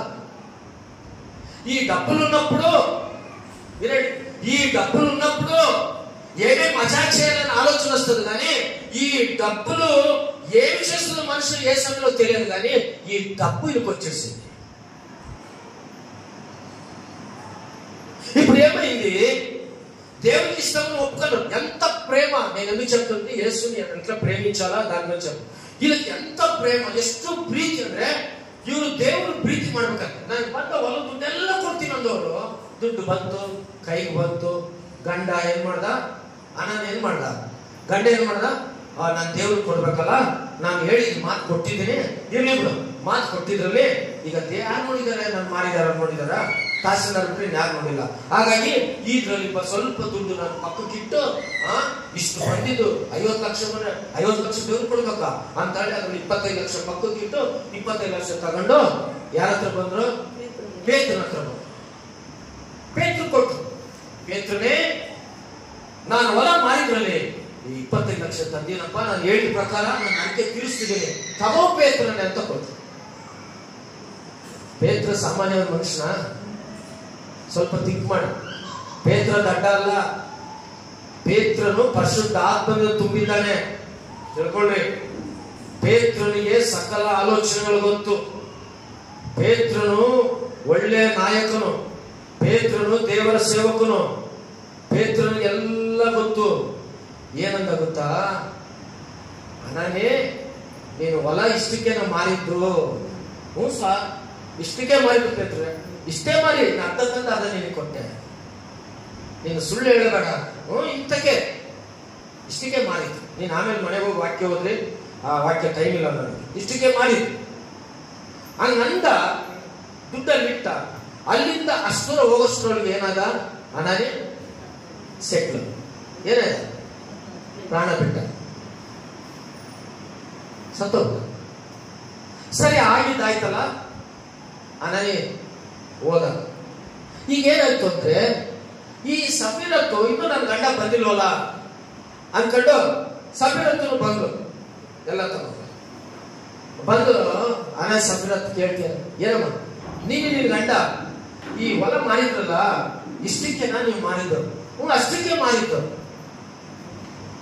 ಇಷ್ಟೇ ಮಾರಿದ್ದು. ನೋಡಿ, ಈಗಲೇ ತಾನೇ ನೀನು ಗಂಡ ಸತ್ತೋಗಲ್ಲಿದ್ದಾನೆ, ನೀನು ಸುಳ್ಳು ಹೇಳ್ಬೇಡ, ನಿಜ ಹೇಳೋದು. ಇಷ್ಟಕ್ಕೆ ಮಾರಿದ್ದು. ಗಂಡ ತಗೊಂಡೋಗಿ ಸತ್ತು ಉಂಟು ಜಾಗದಲ್ಲಿ ಈಕೆನು ಏನಾಯ್ತು? ಪ್ರಾಣ. ಈಕೆನು ತಗೊಂಡೋಗಿ ಎಲ್ಲಿ ಉಂಡಿಟ್ರು? ಗಂಡನ ಹತ್ರ ಉಂಡಿಟ್ರು. ನಾನು ಯಾಕೆ ಇದನ್ನ ಹೇಳ್ತಾ ಇದ್ದೀನಿ ಅಂದ್ರೆ, ಇವರು ಈ ದುಡ್ಡು ಬರೋಕ್ಕಿಂತ ಮುಂಚೆ ದೇವರನ್ನ ಏನ್ ಮಾಡ್ತಿದ್ರು? ಏನ್ ಮಾಡ್ತಿದ್ರು? ಪ್ರೀತಿ ಮಾಡ್ತಿದ್ರು. ಹೆಚ್ಚಾಗಿ ಪ್ರೀತಿ ಮಾಡೋದಲ್ಲ, ಸ್ವಲ್ಪ ಗಮನ ಇಟ್ಕೊಳ್ಳಿ. ಹೆಚ್ಚಾಗಿ ಗಂಡ ಹೆಂಡತಿ ಪ್ರೀತಿ ಮಾಡೋದಲ್ಲ, ಇವರು ದೇವರಿಗೆ ಕೊಡೋಷ್ಟು ಪ್ರೀತಿ ಮಾಡಿದ್ರು. ಅಲ್ಲೆಲ್ಲೋಯ, ಇವರು ದೇವರಿಗೆ ಕೊಡೋಷ್ಟು ಪ್ರೀತಿ ಮಾಡಿದ್ರು. ಅಂದ್ರೆ ಅವರ ಭಕ್ತಿ ಅಷ್ಟು ಚೆನ್ನಾಗಿತ್ತು, ಅವ್ರ ವಿಶ್ವಾಸ ಅಷ್ಟು ಚೆನ್ನಾಗಿತ್ತು, ಅವರ ಸಾಕ್ಷ್ಯ ಅಷ್ಟು ಚೆನ್ನಾಗಿತ್ತು. ಯಾವಾಗ ಅಪವಾದಿ ಹಣ ಇದನ್ನು ನೋಡಿ ಇವ್ರ ಕೈಗೆ ಹಣ ಬಂತು, ಯಾವಾಗ ಅಪವಾದಿ ಇವರನ್ನ ಪ್ರವೇಶಿಸಿದ್ರು, ಯಾವಾಗ ದುಡ್ಡು ಇವರು ನೋಡಿದ್ರು, ಯಾವಾಗ ದುಡ್ಡಿನ ಆಸೆ ಇವರಿಗೆ ಬಂತು, ಇವ್ರು ಏನಂತಂದ್ರೆ ಸಂಪೂರ್ಣವಾಗಿ ಸುಳ್ಳು ಹೇಳುವುದಕ್ಕೆ ಪ್ರಾರಂಭ ಮಾಡಿದ್ರು. ಸಂಪೂರ್ಣವಾಗಿ ಕೊಡಬೇಕಾದದ್ದು ದೇವರಿಗೆ ಕೊಡಲಾರದೆ ಸುಳ್ಳು ಹೇಳಿದಕ್ಕೆ. ಇದು ಕಥೆ ಅಲ್ಲ, ನಿಜವಾಗ್ಲೂ ನಡೆದಂತ ವಿಷಯ. ಇವತ್ತಿಗೂ ಇದೆ ಈ ಚರಿತ್ರೆ. ಸುಳ್ಳು ಹೇಳಿದ್ದು ತಪ್ಪಿಗೆ. ಅಕಸ್ಮಾತ್ ಹೇಳಿಲ್ಲ ಅಂದ್ರೆ ಪರವಾಗಿರ್ತಿರ್ಲಿಲ್ಲ, ನೀನ್ ಯೇಸುವನ್ನು ಪ್ರೀತಿ ಮಾಡಿ ಆರಾಧನೆ ಮಾಡಿ ಪರವಾಗಿಲ್ಲ. ಇವ್ರು ಹೇಳಿ ಸಿಗಾಕೊಂಡ್ರು. ಏನ್ ಮಾಡಿದ್ರು? ಹೇಳಿ ದೇವರ ಹತ್ರ ಸಿಗಾಕೊಂಡ್ರು. ಅಂದ್ರೆ ಈಗ ಅರ್ಥ, ಇವತ್ತಿನ ದಿನ ಎಷ್ಟೋ ಜನರು ಹೇಗೆ ತಯಾರಾಗಿದ್ದಾರೆ? ಉಪವಾಸವಿದ್ರೆ, ಕೆಲಸ ಇಲ್ಲ ಅಂದ್ರೆ, ಕಷ್ಟ ಇಲ್ಲ ಅಂದ್ರೆ ಖಂಡಿತವಾಗಿ ಉಪವಾಸ ಇದ್ದು ದೇವರ ಹತ್ರ ಪ್ರಾರ್ಥನೆ ಮಾಡ್ತಾರೆ. ಇವತ್ತಿನ ದಿನ ಎಷ್ಟೋ ಜನ ಕಷ್ಟ, ಬಾಧೆ, ಸಮಸ್ಯೆ ಇದ್ರೆ ದೇವರ ಹತ್ರ ಆದ್ರೂ ಹೋದ್ರೆ ನಮ್ಗೆ ನೆಮ್ಮದಿ ಸಿಗುತ್ತೇನೋ ಅಂತ ಬರ್ತಾರೆ. ಇವತ್ತು ಎಷ್ಟೋ ಜನ ದೇವರ ಸನ್ನಿಧಾನದಲ್ಲಿ ಒಂದು ಉಪವಾಸ ಪ್ರಾರ್ಥನೆ, ಒಂದು ಆನ್ಲೈನ್ ಪ್ರೇರಣೆ, ಇನ್ನೊಂದು ಏನೋ ಇದ್ರೆ, ಅಯ್ಯೋ ನಾವು ದೇವರ ಹತ್ರ ಹೋಗೋಣಪ್ಪ, ನಮ್ಗಿರೋ ಕಷ್ಟಗಳು ದೇವರೇ ಸ್ವಾಮಿನೇ ಬಗೆಹರಿಸ್ಬೋದು, ಇನ್ನು ಯಾರ ಕೈಲಿ ಆಗಲ್ಲ ಅಂತ ಬರ್ತಾರೆ. ಆ ಭಕ್ತಿ ಎಲ್ಲ ನೋಡಿ, ಆ ಪ್ರಾರ್ಥನೆಗಳು ನೋಡಿ, ಆ ಸಹವಾಸ ನೋಡಿ, ಆ ಉಜ್ಜೀವ ನೋಡಿ. ನನ್ನ ಏಸಯ್ಯ ಯಾಕೆ ನಿಮ್ಮನ್ನು ಪ್ರೀತಿ ಮಾಡ್ತಿದಾರಲ್ಲ, ನನ್ನನ್ನು ಪ್ರೀತಿ ಮಾಡ್ತಿರಲ್ಲ, ಆ ಪ್ರೀತಿಗೆ ಏಸಯ್ಯ ಎಲ್ಲವನ್ನೂ ಕೊಡ್ತಾನೆ. ಅಲ್ಲೆಲ್ಲಯ್ಯ, ನಮ್ಗೆ ಏನು ನಾವು ಕೇಳಿದ್ರೆ ಎಲ್ಲವನ್ನು ಕೊಡ್ತಾರೆ. ಎಲ್ಲವನ್ನು ನಾವು ಕೊಟ್ಟ ಮೇಲೆ ನಾವು ಮಾಡೋಂಥ ಮಿಸ್ಟೇಕ್ ಏನಂದ್ರೆ, ಮೊದಲಿದ್ದಂತ ಪ್ರೀತಿ ಆಮೇಲೆ ಇರೋದಿಲ್ಲ. ಅದೇ ತಪ್ಪು ಮಾಡಿರುವಂಥದ್ದು ಅನಾನೀಯ ಸಫೀರತ್ತು. ಮಾಡಿ ತಪ್ಪದೆ. ದುಡ್ಡಿದ್ರೆ ದೊಡ್ಡಪ್ಪ ಅಂತ, ದುಡ್ಡಿದ್ರೆ ಊರೆಲ್ಲ ಸುತ್ಕೊಂಡ್ಬಿಡ್ತೀವಿ, ದುಡ್ಡಿಲ್ಲ ಅಂದ್ರೆ ಮೂಲೆಯಲ್ಲಿ ಕುಂತ್ಕೊಂತೀವಿ. ಪ್ರಿಯ ದೇವರ ಮಕ್ಕಳೇ, ಈ ಕ್ರಿಸ್ತನನ್ನು ನೀನು ಪ್ರೀತಿಸ್ಬೇಕು. ನೀನು ಎಷ್ಟು ಪ್ರೀತಿ ಮಾಡ್ತೀವಿ ಅಷ್ಟು ದೇವರಿಗೆ ಆಶೀರ್ವಾದ ಮಾಡ್ತಾನೆ, ಅಷ್ಟು. ಅದಕ್ಕೋಸ್ಕರ ದೇವರ ವಾಕ್ಯವನ್ನು ಗಮನಿಸುವಂತ ವಿಷಯ ಅಂದ್ರೆ, ಆತನ ಆಜ್ಞೆಗಳು ಬಹಳ ಶ್ರೇಷ್ಠವಾದಂಥದ್ದು. ಪ್ರಾರಂಭದಲ್ಲಿ ನಿನಗೆ ಎಷ್ಟು ಪ್ರೀತಿ ಇದೆಯೋ ಕೊನೆಯವರೆಗೂ ಅದೇ ಪ್ರೀತಿ ಇರಬೇಕು. ಯಾಕೆ ಹೇಳ್ತೀನಿ ಅಂದ್ರೆ, ಪ್ರಾರಂಭದಲ್ಲಿ ದೇವರು ನಿನಗೆ ಬಡತನ ಇದ್ರು ಎಲ್ಲ ಕೊಟ್ಟ ಮೇಲೂ ನಿನ್ಗೆ ಅದೇ ಪ್ರೀತಿ ಇರ್ಬೇಕು. ಇನ್ನೂ ದೇವರು ಕೊಡ್ತಾ ಇರ್ತಾರೆ. ನಾನು ಅದ್ರ ಬಗ್ಗೆ ಒಂದ್ಸತಿ ಹೇಳಿದೆ ವಾಕ್ಯ, ಯಾವಾಗ ಹೇಳ್ತೀನಿ, ಮಂದಸ್ಸನ ಬಗ್ಗೆ. ಒಬೇದೋಮನ ಮನೆಯಲ್ಲಿ ಮಂದಸ್ಸ ಇತ್ತು. ಈ ಮಂದಸ್ಸನ ದಾವೀದ ನಗರಕ್ಕೆ ದಾವೀದನ ಬಂದು ಆ ಮನೆಯಿಂದ ತಗೊಂಡ್ಬರ್ಬೇಕಾದ್ರೆ ಒಬೇದೋಮ ಬಾವೆ ಮಾಡ್ಕೊಂತಾನೆ, ಕಣ್ಣೀರಿಡ್ತಾನೆ. ಯಾಕೆ? ಒಬೇದೋಮನ ಮನೆಯಲ್ಲಿ ಮಂದಸ್ಸ ಇತ್ತು. ఆ మందస్సము ఒబేదోము ఇంటిలో ఉన్నంత వరకు ఒబేదోము ఇంటి వారిని ఒబేదోముకుండే పొలము పంట అన్ని దేవుడు ఆశీర్వదించాడు. ఆ మందస్సం అంటే ఆ మందస్సంలో దేవుని యొక్క ప్రసన్నత ఉంది. ఇప్పుడేమైందంటే దానిలోకి తీసుకొని వచ్చాడు. ఒబేదోము ఉన్న 3 నెలలు ఎంత ఆశీర్వదింపబడ్డాడంటే కౌంట్లెస్ బ్లెస్సింగ్. తన జీవితం అనుకోలేదు అంత ఆస్తి దేవుడు, అంతస్తు దేవుడు ఇచ్చాడు. దావీదు ఏం చేసాడో ఆ ఒబేదోము నుంచి మందసాన్ని తీసుకొని వచ్చి ఇంకా ఊరికి వెళ్ళిపోతా ఉన్నాడు. దానికి చాలా ఉంది వాక్యం.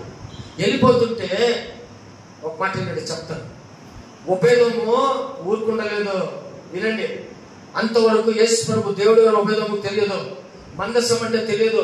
ఎప్పుడైతే మందసం గురించి, ఆ మందసంలో ఆహారం సిగిరింపు కర్ర, ఆ మందసంలో 10 ఆజ్ఞలు, ఆ మందసం ఇవన్నీ ఉన్నందుకు ఆ మందసం ఒబేదోము ఇంట్లో చిన్న ఇళ్ళు గుడిసెలు ఆశపడి కోటాధీశుడు అయిపోయాడు. పొలాలన్నీ ఆశీర్వదించాడు. దేవుడు అన్ని దీవించినాడు. ఇప్పుడు ఏమైపోయిందంటే ఇంకా ఉంటే బాగుంటుందని అనుకున్నాడు. దావీదుకి ఏమొచ్చింది, నేను ఎంతో తప్పు చేసినా ఇక్కడ నుంచి ఇంటి నుంచి మందసం తీసుకుపోవాలను తీసుకొని దావీదు నన్ను తీసుకొని వస్తున్నాడు. వినండి, ఒబేదోము కన్నీరు విడిచాడు. అయ్యో ప్రభువా, నా ఇంట్లో ఉన్నంత కాలం నన్ను, నా ఇంటి వారి, నా పిల్లలు, నా జీవితాన్ని దీవించిన ఆశీర్వదించవయ్యా. ఈ రోజు నాయన ఈ మందసం అట్లా దావీదు తీసుకోపోతున్నాడు అని చెప్పి కన్నీరు ఏడుస్తూ ఉన్నాడు. ఏమైంది, ఆ యొక్క మందసం దావీదు మోసుకొని తీసుకొని పోతా ఉంటే, ఇంకా దాని చరిత్ర చాలా ఉంది. మీరు నమ్ముతారో నమ్మరా అనేక వాక్యాలు చూసి చెప్పిస్తారు. నెక్స్ట్ ఏమైపోయిందంటే, ఒబేదోము ఏం చేసిందో తెలిసిన, దేవుని మందసం భార్య పిల్లలకు చెప్పాడు, మీరు ఆశీర్వాదం, మీరు బాగుండండి, ప్రార్థన చేయండి, కుటుంబాలు అందరూ దేవుని మహిమపరచండి. అయితే నేను ఒక్కటి చేస్తా, ఈ మందసము ఎక్కడెక్కడికి పోతుందో ఆ మందసంతో నేను వెళ్ళిపోతా. ఆ మందసం కన్నా నాకు ఇంకా ఏమీ లేదు. అంత గొప్ప దేవుడు ఆ మందసంలో ఉన్నాడని చెప్పి గంతులు వేస్తూ, పాటలు పాడుతూ, దేవుని స్తుతిస్తూ, దేవుని ప్రథమ స్థానం ఇస్తూ ఏం చేసిండు, ఒబేదోము దావీదు ఆ యొక్క మందసం మోసుకొని పోతుంటే ఆనందంతో, సంతోషంతో మందసం ఎక్కడుండా అక్కడ ఆయన వెళ్ళాడు. నాకు సార్లేప 3 నెలలు 3 ತಿಂಗಳು ನಾನು ಮಂದಸ ಇಲ್ಲೇ 3 ತಿಂಗಳು ಮನೆ ಬಂತು, ಆಸ್ತಿ ಬಂತು, ಎಲ್ಲ ಬಂತು, ದೇವರೆಲ್ಲ ಕೊಟ್ಟ ಅಂತ ಒಬೆದೋಮು ನಮ್ಮ ಮನೇಲಿ ಇರ್ಲಿಲ್ಲ. ನಾನು ಇನ್ನೂ ಬೇಕು, ನಾನು ಇನ್ನೂ ದೇವರು ಬೇಕು, ನನಗೆ ದೇವ್ರ ಸನ್ನಿಧಾನ ಬೇಕು. ಕೊನೆಯವರೆಗೂ ಸಹ, ಮಂದಸ ಇರುವವರೆಗೂ ಸಹ ಒಬೆದೋಮು ಮಂದಸದ ಜೊತೆಯಲ್ಲಿದ್ದಾನೆ, ಆಳ್ವನ್ನಾಡ್ತಾ ಇದ್ದ. ಬೇರೆ ಯೇಸುವನ್ನು ಎಷ್ಟು ಪ್ರೀತಿ ಮಾಡ್ತಾ ಇದೆಯಾ? ಯೇಸು ಕ್ರಿಸ್ತನ ಎಷ್ಟು ಪ್ರೀತಿ ಮಾಡ್ತಾ ಇದೆಯಾ? ನಿನಗೆ ಇನ್ನೂ ಕೊಡ್ತಾನೆ ದೇವರು. ಬರೀ ನಾವು ಇಷ್ಟೇ ಅನ್ಕೊಂತೀವಿ. ದೇವ್ರು ಏನ್ ಮಾಡ್ತಾನೆ, ಇನ್ನೂ ನಿನ್ಗೆ ಹೆಚ್ಚಾಗಿ ದೇವರು ಕೊಡ್ತಾನೆ. ನಿನಗೆ ಬೇಕಾದ ಅವಶ್ಯಕತೆ ದೇವರು ಕೊಡ್ತಾನೆ. ನೀನೆಷ್ಟು ಯೇಸುವನ್ನು ಪ್ರೀತಿ ಮಾಡ್ತಾ ಇದೆಯಾ? ದಿನಕ್ಕೆ ಎಷ್ಟು ಸಾರಿ ದೇವರನ್ನು ಸ್ತುತಿ ಮಾಡ್ತಾ ಇದೆಯಾ? ದಿನಕ್ಕೆ ಎಷ್ಟು ಸಾರಿ ಬೈಬಲ್ ಅನ್ನು ನೀನು ಓದ್ತಾ ಇದೆಯಾ? ದಿನಕ್ಕೆ ಎಷ್ಟು ಸಾರಿ ಪ್ರಾರ್ಥನೆ ಮಾಡ್ತಾ ಇದೆಯಾ? ನೀನು ಎಷ್ಟು ಭಯಭಕ್ತಿಯಿಂದ ಕ್ರಮವಾಗಿ ಪ್ರತಿ ಭಾನುವಾರ ಚರ್ಚಿಗೆ ಬರ್ತಾ ಇದೆಯಾ?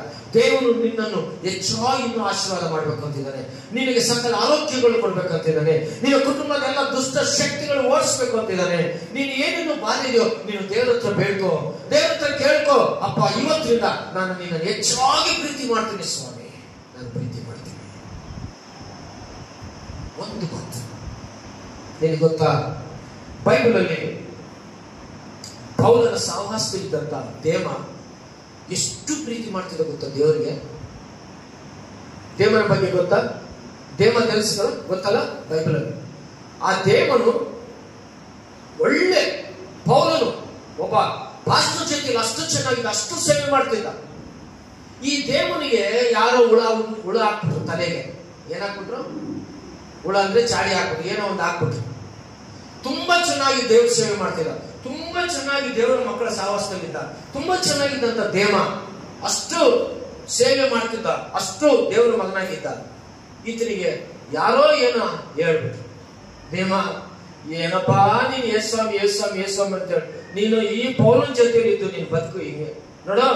ಥೆಸಲೋನಿಕೆಗೆ ಹೋದ್ರೆ ಒಳ್ಳೆ ಬಿಸ್ನೆಸ್ ಇದೆ, ಅಲ್ಲಿ ವ್ಯಾಪಾರಸ್ಥರು ಬರ್ತಾ ಇದ್ದಾರೆ, ಬೇಕಾದಷ್ಟು ಸಂಪಾದನೆ ನೀನು ಮಾಡ್ಬೋದು, ಹಣ ನೀನು ಬೇಕಾದಷ್ಟು ಚೆನ್ನಾಗಿರ್ಬೋದು ಅಲ್ಲೇ ಅಂತ ಹೇಳಿ ದೇವನಿಗೆ ಏನ್ ಮಾಡಿದ್ರು, ಯಾರೋ ಹೇಳಿದ್ರು. ದೇವರ ಮಗನಾದಂತ ಪೌಲನ ಜೊತೆಗೆ ಎಷ್ಟು ಚೆನ್ನಾಗಿದ್ದ ಆಶೀರ್ವಾದ. ದೇವ ಹೇಳ್ದಂಗೆ ಮಾಡ್ದಂಗೆ ಏನ್ ಮಾಡಿದ್ರು ಗೊತ್ತಾ, ಅವ್ರ ಮತ್ತೆ ಇವ್ ಮಾತು ಕೇಳಿದಂಗೆ ಇವನೇನ್ ಮಾಡ ಸೀದಾ ಥೆಸಲೋನಿಕೆಗೆ ಹೋದ. ಯಾಕೆ? ಅಲ್ಲಿ ಕಳ್ಳತನ, ಮೋಸ, ವ್ಯಾಪಾರದಲ್ಲಿ ವಂಚನೆಗಳು, ದುಡ್ಡಿನ ಆಸೆ, ಹಣದ ಆಸೆ, ಇವೆಲ್ಲ ಅಲ್ಲಿ ಆಸೆ ಪಟ್ಟು ನೇತ್ರಾಸೆ ಎಲ್ಲ ಚೆನ್ನಾಗಿದೆ. ಈ ಪೌಲನ ಜೊತೆಗೆ ನನ್ಗೆ ಏನ್ ಸಿಗುತ್ತೆ, ಈ ಯೇಸುವನ್ನು ನನ್ಗೆ ಏನ್ ಓಡೋದು. ಕೊನೆಗೆ ನಷ್ಟ ಹೋದ. ಪೌಲನು ಹೇಳ್ತಾನೆ, ಏನ್ ಹೇಳ್ತಾನೆ, ದೇವನು ನನ್ನನ್ನು ಬಿಟ್ಟು, ದೇವರನ್ನು ಬಿಟ್ಟು ಇಹಲೋಕವನ್ನು ಪ್ರೀತಿಸಿ ಆತನು ನನ್ನಿಂದ ಬಿಟ್ಟು ಹೋದಂತ ಕಣ್ಣಿನಿಂದ ಹೇಳ್ತಾನೆ. ಪ್ರಿಯ ದೇವರ ಮಕ್ಕಳೇ, ಯಾಕೆ ಹೋದ? ದುಡ್ಡು. ಯಾಕೆ ಹೋದ? ಕೊನೆಗೆ ಆತನ ಆತ್ಮಕ್ಕೆ ಶಾಂತಿ ಸಿಕ್ತ, ನೆಮ್ಮದಿ ಸಿಕ್ತ, ಸಮಾಧಾನ ಸಿಕ್ತ? ಇಲ್ಲ. ಬೇರೆ ಹಾಗಾಗಿ ನಮ್ಮ ಜೀವಿತದಲ್ಲಿ ನಾವು ಗಮನಿಸುವಂತ ವಿಷಯ, ಇವತ್ತು ನಾವು ದೇವರನ್ನು ಪ್ರೀತಿ ಮಾಡಬೇಕು. ಮನುಷ್ಯರ ಮಾತು ಕೇಳಬೇಡಿ. ಆ ಚರ್ಚೆ ಯಾಕೆ, ಈ ವಾಕ್ಯ ಯಾಕೆ, ಅಲ್ಲಿ ಯಾಕೆ, ಇಲ್ಲ ಯಾಕೆ. ನೀನು ದೇವರನ್ನು ಪ್ರೀತಿಸಿ, ನಿನಗಾಗಿ ದೇವರು ಒಂದು ಮಂದಿರ ಕೊಟ್ಟಿರುವಾಗ, ನಿನಗಾಗಿ ದೇವರ ವಾಕ್ಯವನ್ನು ಹೇಳುವಂತ, ನಿನಗೆ ಬಂದು ಚೆನ್ನಾಗಿ ಕುಂತು ಹೋಗುವಂತ ದೇವರ ಪ್ರಸನ್ನತೆ ಸನ್ನಿಧಾನ ದೇವರು ನಿನಗೆ ಕೊಟ್ಟಾಗ, ನೀವು ದೇವರ ಸನ್ನಿಧಾನದಲ್ಲಿ ನಿಮ್ಮನ್ನು ದೇವರು ಉಪಯೋಗಿಸ್ತಿರ್ಬೇಕಾದ್ರೆ ನೀವು ಕ್ರಿಸ್ತನಿಗಾಗಿ ವಾರ ನೀವು ದೇವರ ಸನ್ನಿಧಾನಕ್ಕೆ ಬರಬೇಕು. ದೇವರ ಸನ್ನಿಧಾನ ಬರಬೇಕು. ಉಪವಾಸ ಪ್ರಾರ್ಥನೆ ನಡೀತು 3ನೇ ಶುಕ್ರವಾರ. ಎಲ್ಲಿ ನಡೀತು? ಕಗ್ಗಲಲ್ಲಿ. ಬಳ್ಳಾರಿಯಲ್ಲಿ ಒಬ್ರು ಬಂದಿಲ್ಲ ಬೇರೆ, ಯಾಕಂದ್ರೆ ಅವ್ರ ಮನೇಲಿ ಉಪವಾಸ ಪ್ರಾರ್ಥನೆ ಮಾಡ್ಕೊಂತಾರಲ್ಲ, ಅದಕ್ಕೆ ಬರಲ್ಲ. ಒಳ್ಳೇದು. ಒಬ್ರು ಬಂದಿಲ್ಲ, ಗಂಡೆಂಟು ನಾವು ಇಬ್ಬರೇ ಹೋಗಿತ್ತು. ಕೆಲವರು ಮದುವೆಗೆ ಹೋದ್ರು, ಕೆಲವರು ಕೆಲ್ಸಕ್ಕೆ ಹೋದ್ರು, ಕೆಲವರು ಎಂಗೇಜ್ಮೆಂಟ್ಗೆ ಹೋದ್ರು, ಕೆಲವ್ರಿಗೆ ಹುಷಾರಿಲ್ಲ ಅಂದ್ರು, ಕೆಲವರು ಮರ್ತ್ಬಿಟ್ಟು, ಕೆಲವ್ರಿಗೆ ನಾಳೆ ಉಪವಾಸ ಮಾಡ್ಬೇಕ, ಯಾವಾಗ? ನಾಳೆ. ಹೌದಾ ಅಂತ ಕೆಲವರು ದರಿದ್ರ ಮೊಬೈಲ್ ಅವ್ರು ತಗೊಂಡು, ಅವ್ರು ಆ ಟೈಮಲ್ಲಿ ಅವ್ರ ಮೊಬೈಲ್ ಸಿಕ್ಬಿಟ್ರೆ ನನಗೆ, ಅವ್ರ ಮೊಬೈಲ್ ಅಪ್ಪಿತಪ್ಪ ಸಿಕ್ಬಿಟ್ರೆ ನನಗೆ ಹಂಗೆ ಹೊರಟಾಗ್ತದೆ. ಅಲ್ಲೆಲ್ಲೋಯ್ಯ ಏನ್ ಮಾಡ್ತೀನಿ, అట్లే పగలగొడతాం మొబైల్. ఎందుకు తెలిసిన, గియోను మినిస్ట్రీలోను గ్రూపులో ఉన్నారు, గియోను మందిరంలో ఉన్నారు. ఈ రోజు ఈ 30 పల్లెలో, ఈ 15 చర్చిలో ఏ ప్రోగ్రామ్ ఉందో ఏముందో పగలు రాత్రి వేసుకుంటాం. ఈ చర్చిలో ఉండే ఈ 15 సంఘస్థులు, ఈ విశ్వాసులు ఏం నడుస్తుంది ఏమి లేదా అని చూడరు. వీళ్ళు యూట్యూబ్లు, సినిమాలు, ಕ್ರಿಕೆಟ್ಲು, ಅನೇಕ ಒಗಟುಗಳು, ಆಮೇಲೆ ಇನ್ಸ್ಟಾಗ್ರಾಮ್ಗಳು, ಡ್ಯಾನ್ಸ್ ಗ್ರಾಮ್ಗಳು, ಬುಲ್ಡೇಜರ್ ಗ್ರಾಮ್ಗಳು, ಗ್ರೂಪ್ ಅಲ್ಲಿ ಇದೀವಿ. ಕನಿಷ್ಠ ದಿನಕ್ಕೆ ಒಂದ್ಸತಿ ಅದು ಏನೇ ನಮ್ಮ ಸೇವೆ ಬಗ್ಗೆ ಏನಾರು ಇದೆಯಾ? ನೀವು ಪ್ರೀತಿ ಮಾಡಿದ್ರೆ, ನೀವು ದೇವ್ರ ನಿಜವಾಗಿ ಪ್ರೀತಿ ಮಾಡಿದ್ರೆ ನೀವು ನೋಡ್ತೀರ. ನನ್ನ ಸಭೆ, ನನ್ನ ಚರ್ಚ್, ನನ್ನ ಮಿನಿಸ್ಟ್ರಿ ಏನಿದೆ ಇವರಲ್ಲಿ? ಅಯ್ಯೋ ಇವ್ರು ಹುಷಾರಿಲ್ಲ, ಓಕೆ ನಾವು ಪ್ರಾರ್ಥನೆ ಮಾಡ್ತೀವಿ. ಅಯ್ಯೋ ಇವತ್ತು ನಾಳೆ ಏನಿದೆ ಹೇಳಿ ನೋಡೋಣ. ನಾಳೆ ಏನಿದೆ? ಯೂತ್ ಮೀಟಿಂಗ್ ಇದೆ. ಏನಿದೆ? ಯೂತ್ ಮೀಟಿಂಗ್ ಇದೆ. ನೀವು ತಲೆ ಮೇಲೆ ಕೈ ಇಟ್ಕೊಂಡು ನೀವು ಕೇಳಿದ್ರೆ ಬೇಕಾದ್ರೆ ಇಲ್ಲಿ ಒಂದು 5 ಜನಕ್ಕೆ ಮಾತ್ರ ಗೊತ್ತಿಲ್ಲ. ಎಷ್ಟೋ ಜನ ನೋಡಿಲ್ಲ. ಹಂಗಾಗಿ ಇವತ್ತು ಉಪವಾಸ ಪ್ರಾರ್ಥನೆಗೆ ನಾನು ನಿನ್ನೆ ದಿನ ಒಂದು ಮಾತು ಹೇಳಿದೆ, ಅದನ್ನು ನೀವು ಮತ್ತೆ ಹೇಳ್ಬೇಕು ಅಂತ ನಾನು ಹೇಳ್ತಾ ಇದ್ದೆ. ಟೈಮ್ ಇಲ್ಲ, ನಿಮಿಷ. ಏನಂದ್ರೆ ಟೆಂಪಲ್ ಗ್ರೌಂಡ್ ಅಂತ ಹೊಡಿತಾ ಇದ್ದಾರೆ, ಗೊತ್ತಾ ನಿಮ್ಗೆ? ಎಷ್ಟೆಲ್ಲ ನ್ಯೂಸ್ ನೋಡಿ. ಟೆಂಪಲ್ ಗ್ರೌಂಡ್ ಹೊಡಿತಾರೆ. ಒಬ್ಬನೇ ಅಲ್ಲ, ಬಹಳ ಜನ ಹೊಡಿತಾರೆ. ಜೈಲಿಂದ ಬಂದ ಮೇಲೆ ಮದುವೆ ಕಾರ್ಯಕ್ರಮ ಆದ್ರೆ, ಅಥವಾ ಆನಿವರ್ಸರಿ, ವೆಡ್ಡಿಂಗ್ ಆನಿವರ್ಸರಿ ಅಂದ್ರೆ, ಬರ್ತ್ಡೇ ಆನಿವರ್ಸರಿ ಅಂದ್ರೆ, ಬೇರೆ ಬೇರೆ ಅಂದ್ರೆ ಅನ್ಯರು ಇವತ್ತು ಟೆಂಪಲ್ ರೌಂಡ್ ಹೊಡಿತಾರೆ. ಕನಿಷ್ಠ ಬೇರೆ ಬೇರೆ ಗುಡಿಗಳಿಗೆ ಹೋಗಿ ಇದು ಏನ್ ಮಾಡ್ತಾರೆ. ಇವತ್ತು ನಾನು ವೆಡ್ಡಿಂಗ್ ಆನಿವರ್ಸರಿ ಅಂದ್ರೆ ಗಂಡ ಹೆಂಡತಿ ಬೆಳಿಗ್ಗೆ ಎದ್ದು ರೆಡಿಯಾಗಿ ಫಸ್ಟ್ ಕೇಕ್ ಕಟ್ ಮಾಡಲ್ಲ. ಕೆಲವರು ರಾತ್ರಿ ಒಂದು ನಿದ್ದೆಯಲ್ಲಿ ಕೇಕ್ ಕಟ್ ಮಾಡ್ತಾರೆ. ದೇವ್ರು ಇರಲ್ಲ, ಪ್ರಾರ್ಥನೆ ಇರಲ್ಲ. ಬೆಳೆಸಿದ ದೇವ್ರು ಮಾಡ್ತು ಬಿಡ್ತಾರೆ, ಆರೋಗ್ಯ ಕೊಟ್ಟು ದೇವ್ರು ಮಾಡ್ತು ಬಿಡ್ತಾರೆ, ತಾಳಿ ಕಟ್ಟಿ ದೇವ್ರು ಕಟ್ಸಿ ದೇವ್ರು ಮಾಡ್ತು ಬಿಡ್ತಾರೆ. ಆ ಬೆಳಿ ರಾತ್ರಿ 12 ಗಂಟೆಗೆ ಅವಲೇ ಫಸ್ಟ್ ಅವರು ಬೇಕಾದ್ರೆ ಕೇಕ್ ಕಟ್ ಮಾಡೋದು. ಏನ್ರಿ 12 ಗಂಟೆಗೆ 12 ಗಂಟೆಗೆ ಕೇಕ್ ಕಟ್ ಮಾಡಿ ಬರ್ತದೆ. ಅವಲ್ಲ ಹುಟ್ಟಿದ ದೇವ್ರು ಮರ್ತು ಬಿಡ್ತಾರೆ, ನಂಬಿ ದೇವ್ರು ಮರ್ತು ಬಿಡ್ತಾರೆ, ರಕ್ಷಣೆ ದೇವ್ರು ಮರ್ತು ಬಿಡ್ತಾರೆ, ಆಶಾರ್ಯ ಕೊಟ್ಟು ದೇವ್ರು ಮರ್ಸ್ಬಿಡ್ತಾರೆ. ಕೇಕು ಜ್ಞಾಪಕ ಬರುತ್ತೆ. ಆ ಕೇಕ್ ಇಡೋದಲ್ಲ, ಕೇಕ್ ಜೊತೆ ಇನ್ನೊಂದು ಬೆಂಕಿ ಇಡ್ತಾರೆ. ಏನಿರ್ತಾರೆ? ಬೆಂಕಿ. అర్థమవుతుందా అమ్మ తెలుగులో? కేకుతో పాటు ఇంకొక నిప్పు పెడతాడు. ఏం పెడతాడు? వాడేదో కొత్తగా ఎవడో తయారు చేసాడు. పోయినసారి ఎవడో బర్త్డే చేసుకునేటప్పుడు కేక్ పెట్టి నిప్పు పెట్టాడట. ఫస్ట్ ఇయర్కు వాడి ముఖమంతా కాలి, వాడి ఇంటికెళ్ళి ఊడిపోయినట్ట. కొత్త బర్త్డే, హ్యాపీ బర్త్డే. కొత్త బర్త్డే చేసుకున్నాడు వాడు. ఏమండి ఎవరు గుర్తుపెట్టిండు? అది పెట్టి నీ పంటిస్తే సుర్ర పోతుంది, ఆయనకు లేదంటే ఊరుతో ఆగిపోతుంది. ఆగిపోతే పాడైపోయింది.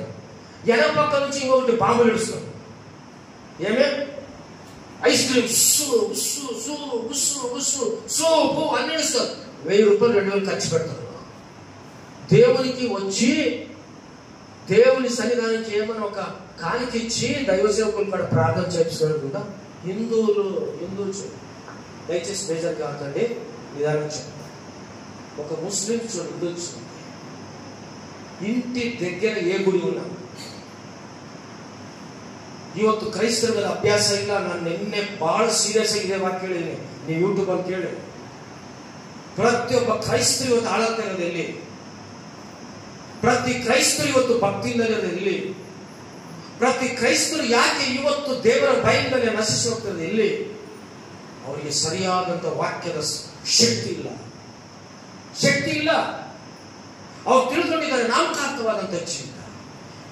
ಹಿಂದೂಗಳು ನೋಡ್ರಿ, ಅನ್ಯವ್ರು ನೋಡ್ರಿ, ಅವ್ರ ಮನೇಲಿ ನೋಡ್ರಿ, ಒಂದು ಹುಟ್ಟಹಬ್ಬ ಬರಲಿ, ಅವ್ರ ಮಗನ ಇದಾಗಲಿ, ಅವ್ರು ನೋಡ್ರಿ ಎಷ್ಟು ಕ್ಲೀನ್ ಆಗಿಟ್ಟು ಇದು ಮಾಡಿ ತೋರಣ ಕಟ್ಟ ಅವು ಮಾಡಿ ಆ ಮುಗಿಸಿ ದೇವ್ರ ಕೊಟ್ಟ ಮುಗಿಸಿ ಕೈ ಮುಗಿಸಿ ಎಲ್ಲ ಮಾಡಿ ಆಮೇಲೆ ಏನಾದ್ರು ಕೇಕು ಅಥವಾ ಏನಂತ ಕಟ್ ಗಂಡ ಹೆಂಡತಿ ಆನಿವರ್ಸರಿ ಮಾಡ್ಲಿ ಎಲ್ಲ ಆದ್ಮೇಲೆ ನೋಡ್ರಿ ಅವ್ರು ಏನ್ ಮಾಡ್ತಾರೆ, ಕುಂತು ಮಡಿ ಮಾಡ್ಕೊಂಡು ಮಾಡಿ ಎಲ್ಲ ಮಾಡಿ.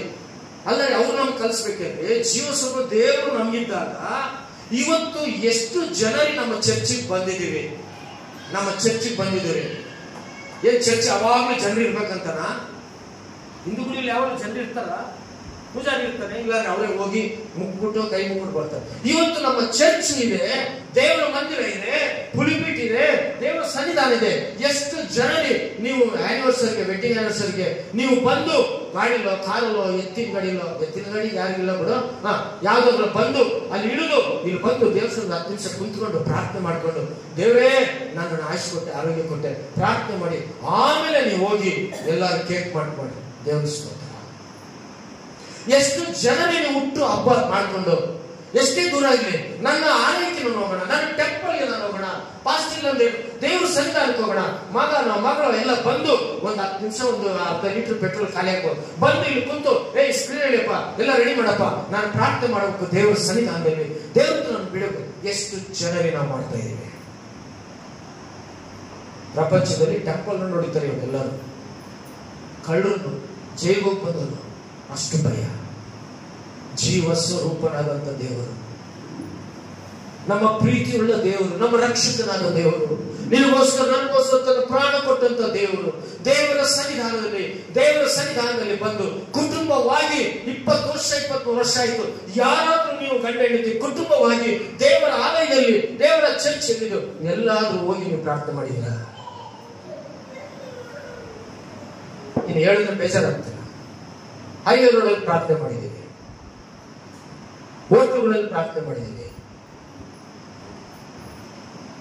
ದೇವರ ಸನ್ನಿಧಾನ ನಿಂದು ಚರ್ಚು, ಕುಮಾರ್ಸದಲ್ಲ. ಚರ್ಚ್ ಅದು ನಿಮ್ದು, ಚರ್ಚು ನಿಮ್ದು. ನೀವು ಹಣ ಹಾಕಿದ್ರ, ನೀವು ಕಷ್ಟಪಡ್ತೀರ, ನೀವು ಶ್ರಮ ಪಡ್ತೀರ. ನಿನ್ನ ಆಲಯಕ್ಕೆ ಬಂದು ಯಾರು ಬೀಗ ಎಲ್ಲಿದೆ ಸರ್ ಕೇಳೋ ಅಧಿಕಾರ ನಿಮ್ಗಿದೆ. ಯಾಕಪ್ಪ ಇವತ್ತು ನನ್ನ ಬರ್ತಡೇ, ಇವತ್ತು ಒಂದು ಮ್ಯಾರೇಜ್ ಡೇ, ಎಲ್ಲಿದೆ ಸರ್ ಬೀಗ? ಹೋಗಪ್ಪ ಅಲ್ಲಿದ್ದಾರೆ, ಹೋಗಿ ಸಂತೋಷ. ದೇವರ ಸನ್ನಿಧಾನಕ್ಕೆ ಬಂದು ಮೊಣಕಾಲೂರಿ ಪ್ರಾರ್ಥನೆ ಮಾಡಿ ಹಾಡಿರಪ್ಪ. ಅನ್ಯರು ನೋಡದೇ ಇರುವಂತ, ಕೇಳದೇ ಇರುವಂತ ಅನ್ಯರು ಸುಮಾರು ಎಲ್ಲೆಲ್ಲಿ ಟೆಂಪಲ್ ಹೋಗಿ ತಿರುಗಿ ಬರ್ತಾರೆ. ದಯಮಾಡಿ ನಾನು ನಿಮ್ ಕೈ ಮುಗಿದು ಹೇಳ್ತೀನಿ, ಇವತ್ತಿನಿಂದ ನೀವು ಒಂದು ಚಾಲೆಂಜ್ ಮಾಡ್ರಿ, ಒಂದು ಬದಲಾವಣೆ ಆಗ್ರಿ. ಇವತ್ತಿನಿಂದ ನೀವು ಒಂದು ಬದಲಾವಣೆ ಆಗ್ರಿ. ನೀವಿರುವಂತ ಮಂದಿರಕ್ಕೆ ಬರ್ರಿ, ನೀವಿರೋ ಮಂದಿರದಲ್ಲಿ ನೀವು ಬೇಕಾದ್ರೆ ಆ ಸಂತೋಷ ಪ್ರಾರ್ಥನೆ ಮಾಡ್ರಿ. ಆಮೇಲೆ ನೀವೆಲ್ಲರೂ ಕೇಕ್ ಕಟ್ ಮಾಡ್ಕೊಳ್ರಿ.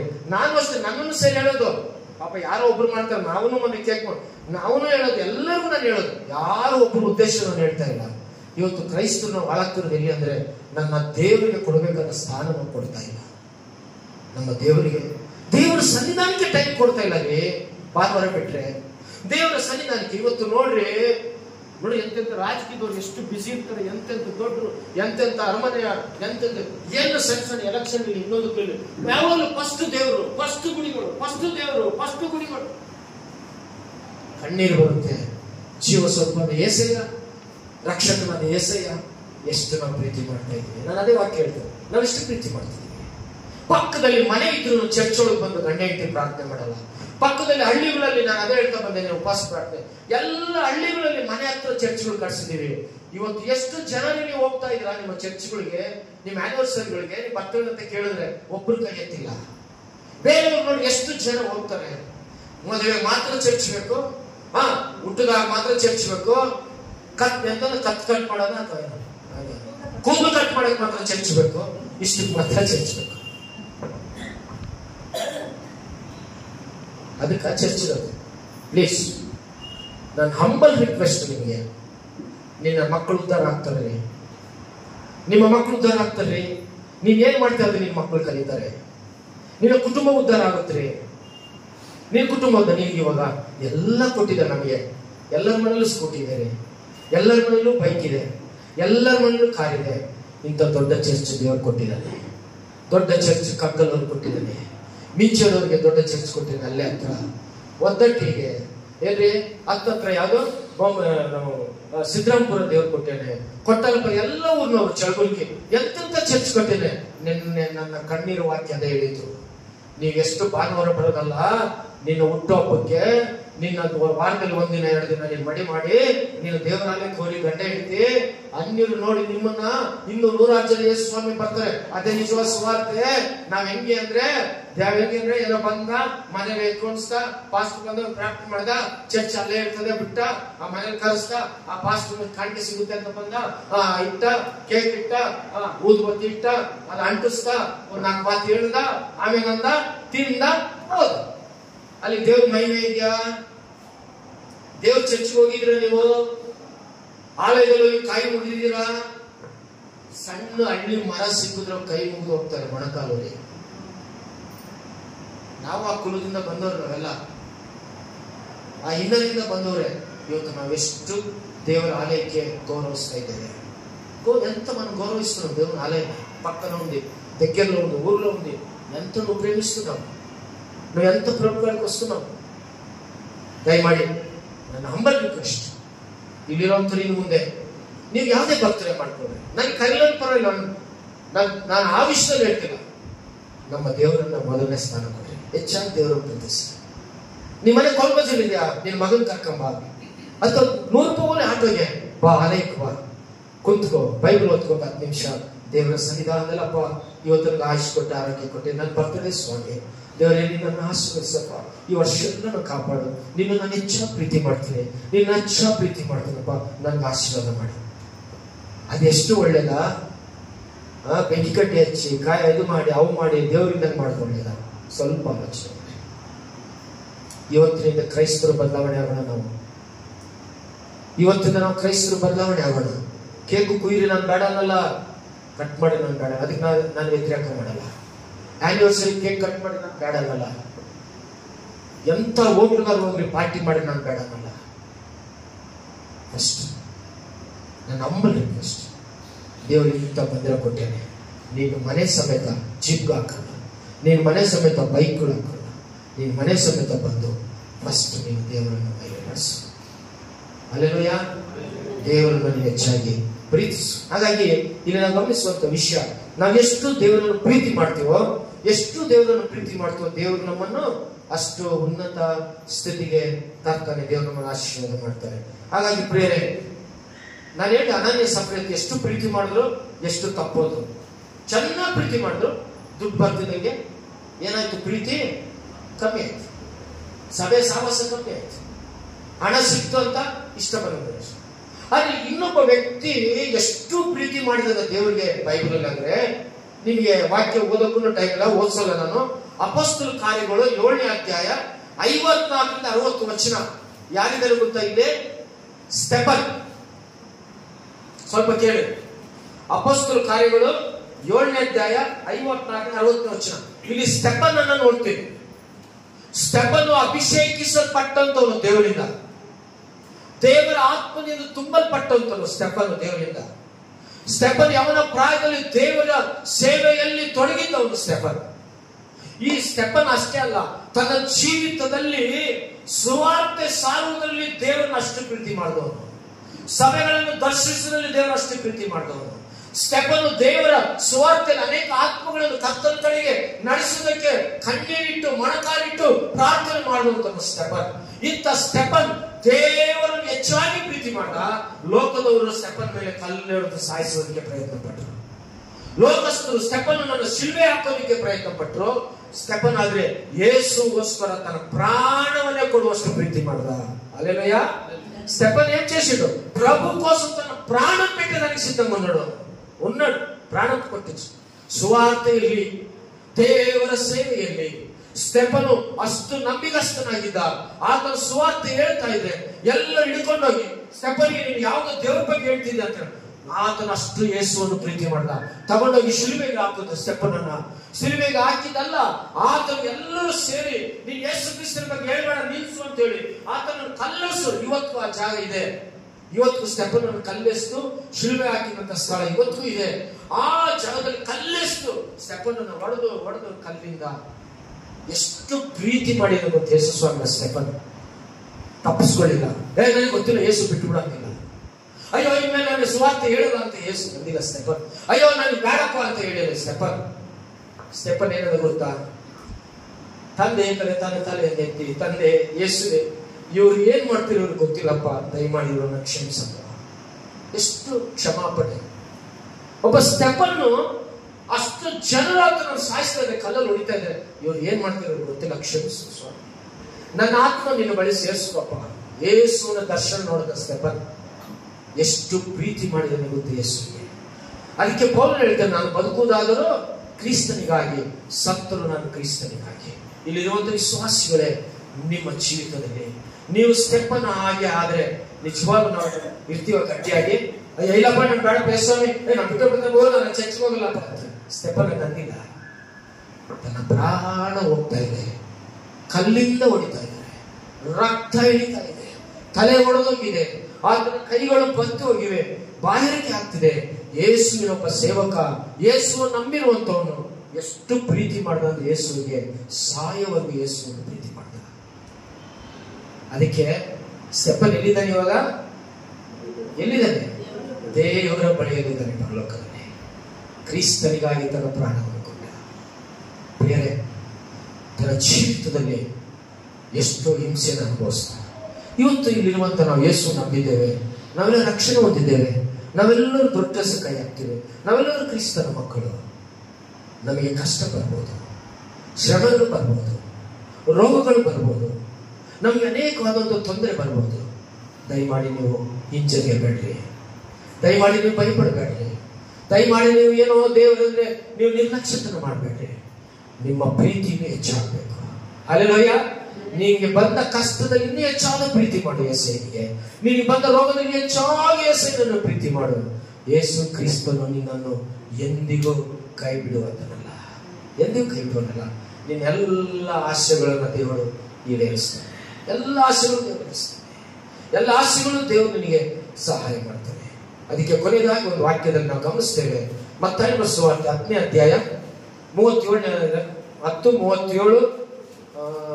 38. ಮತ್ತಾಯ 10:37-38. ನೋಡಿ, ತಂದೆಯ ಮೇಲಾಗಲಿ ತಾಯಿಯ ಮೇಲಾಗಲಿ ನನ್ನ ಮೇಲೆ ಇಡುವುದಕ್ಕಿಂತ ಹೆಚ್ಚಾದ ಮಮತೆ ನೀಡುವವನು ನನಗೆ ಯೋಗ್ಯನಲ್ಲ. ಮಗನ ಮೇಲಾಗಲಿ ಮಗಳ ಮೇಲಾಗಲಿ ನನ್ನ ಮೇಲೆ ಇಡುವುದಕ್ಕಿಂತ ಹೆಚ್ಚಾದ ಮಮತೆ ನೀಡುವವನು ನನಗೆ ಯೋಗ್ಯನಲ್ಲ. ಯಾವನಾದರೂ ತನ್ನ ಶಿಲುಬೆಯನ್ನು ತೆಗೆದುಕೊಂಡು ತನ್ನ ಪ್ರಾಣವನ್ನು ಕಂಡುಕೊಳ್ಳುವವನು ಅದನ್ನು ಕಳುಕೊಳ್ಳುವನು. ನೋಡಿ, ಗಮನಿಸ, ಯೇಸು ಸ್ವಾಮಿ ಶಿಷ್ಯರಿಗೆ ಹೇಳ್ತಿದ್ದಾರಪ್ಪ, ಭೂಲೋಕದಲ್ಲಿ ಯಾರು ಹೆಚ್ಚಾಗಿ ಪ್ರೀತಿ ಮಾಡ್ಬೇಕು, ಯಾರು ಹೆಚ್ಚಾಗಿ ನಾವು ಪ್ರೀತಿ ಮಾಡ್ಬೇಕು, ದೇವರ ಹೇಳ್ತೇವೆ. ಅದಕ್ಕೆ ಹೇಳ್ತಿದ್ದಾನೆ, ಅಪ್ಪ ಶಿಷ್ಯರೇ, ಸಭೆಯವರೇ, ದೇವರ ಮಕ್ಕಳೇ, ನೋಡಿ, ತಂದೆಯ ಮೇಲಾಗಲಿ ತಾಯಿಯ ಮೇಲಾಗಲಿ ನನ್ನ ಮೇಲಿಡುವುದಕ್ಕಿಂತ ಹೆಚ್ಚಾದ ಮಮತೆ ನೀಡುವವನು ನನಗೆ ಯೋಗ್ಯನಲ್ಲ. ಅಂದ್ರೆ ಅರ್ಥ, ನಿನ್ನ ತಂದೆ ತಾಯಿನ ಪ್ರೀತಿ ಮಾಡಬೇಡ ಅಂತ ಯೇಸು ಹೇಳ್ತಿಲ್ಲ. ಬಹಳ ಜನಕ್ಕೆ ಏನಾಗಿದೆ ಅಂದ್ರೆ ದೇವ್ರಿಗಿಂತ ನೀನು ಹೆಚ್ಚಾಗಿ ಯಾವುದನ್ನ ಪ್ರೀತಿ ಮಾಡ್ತೀಯ ಅದು ಪಾಪ.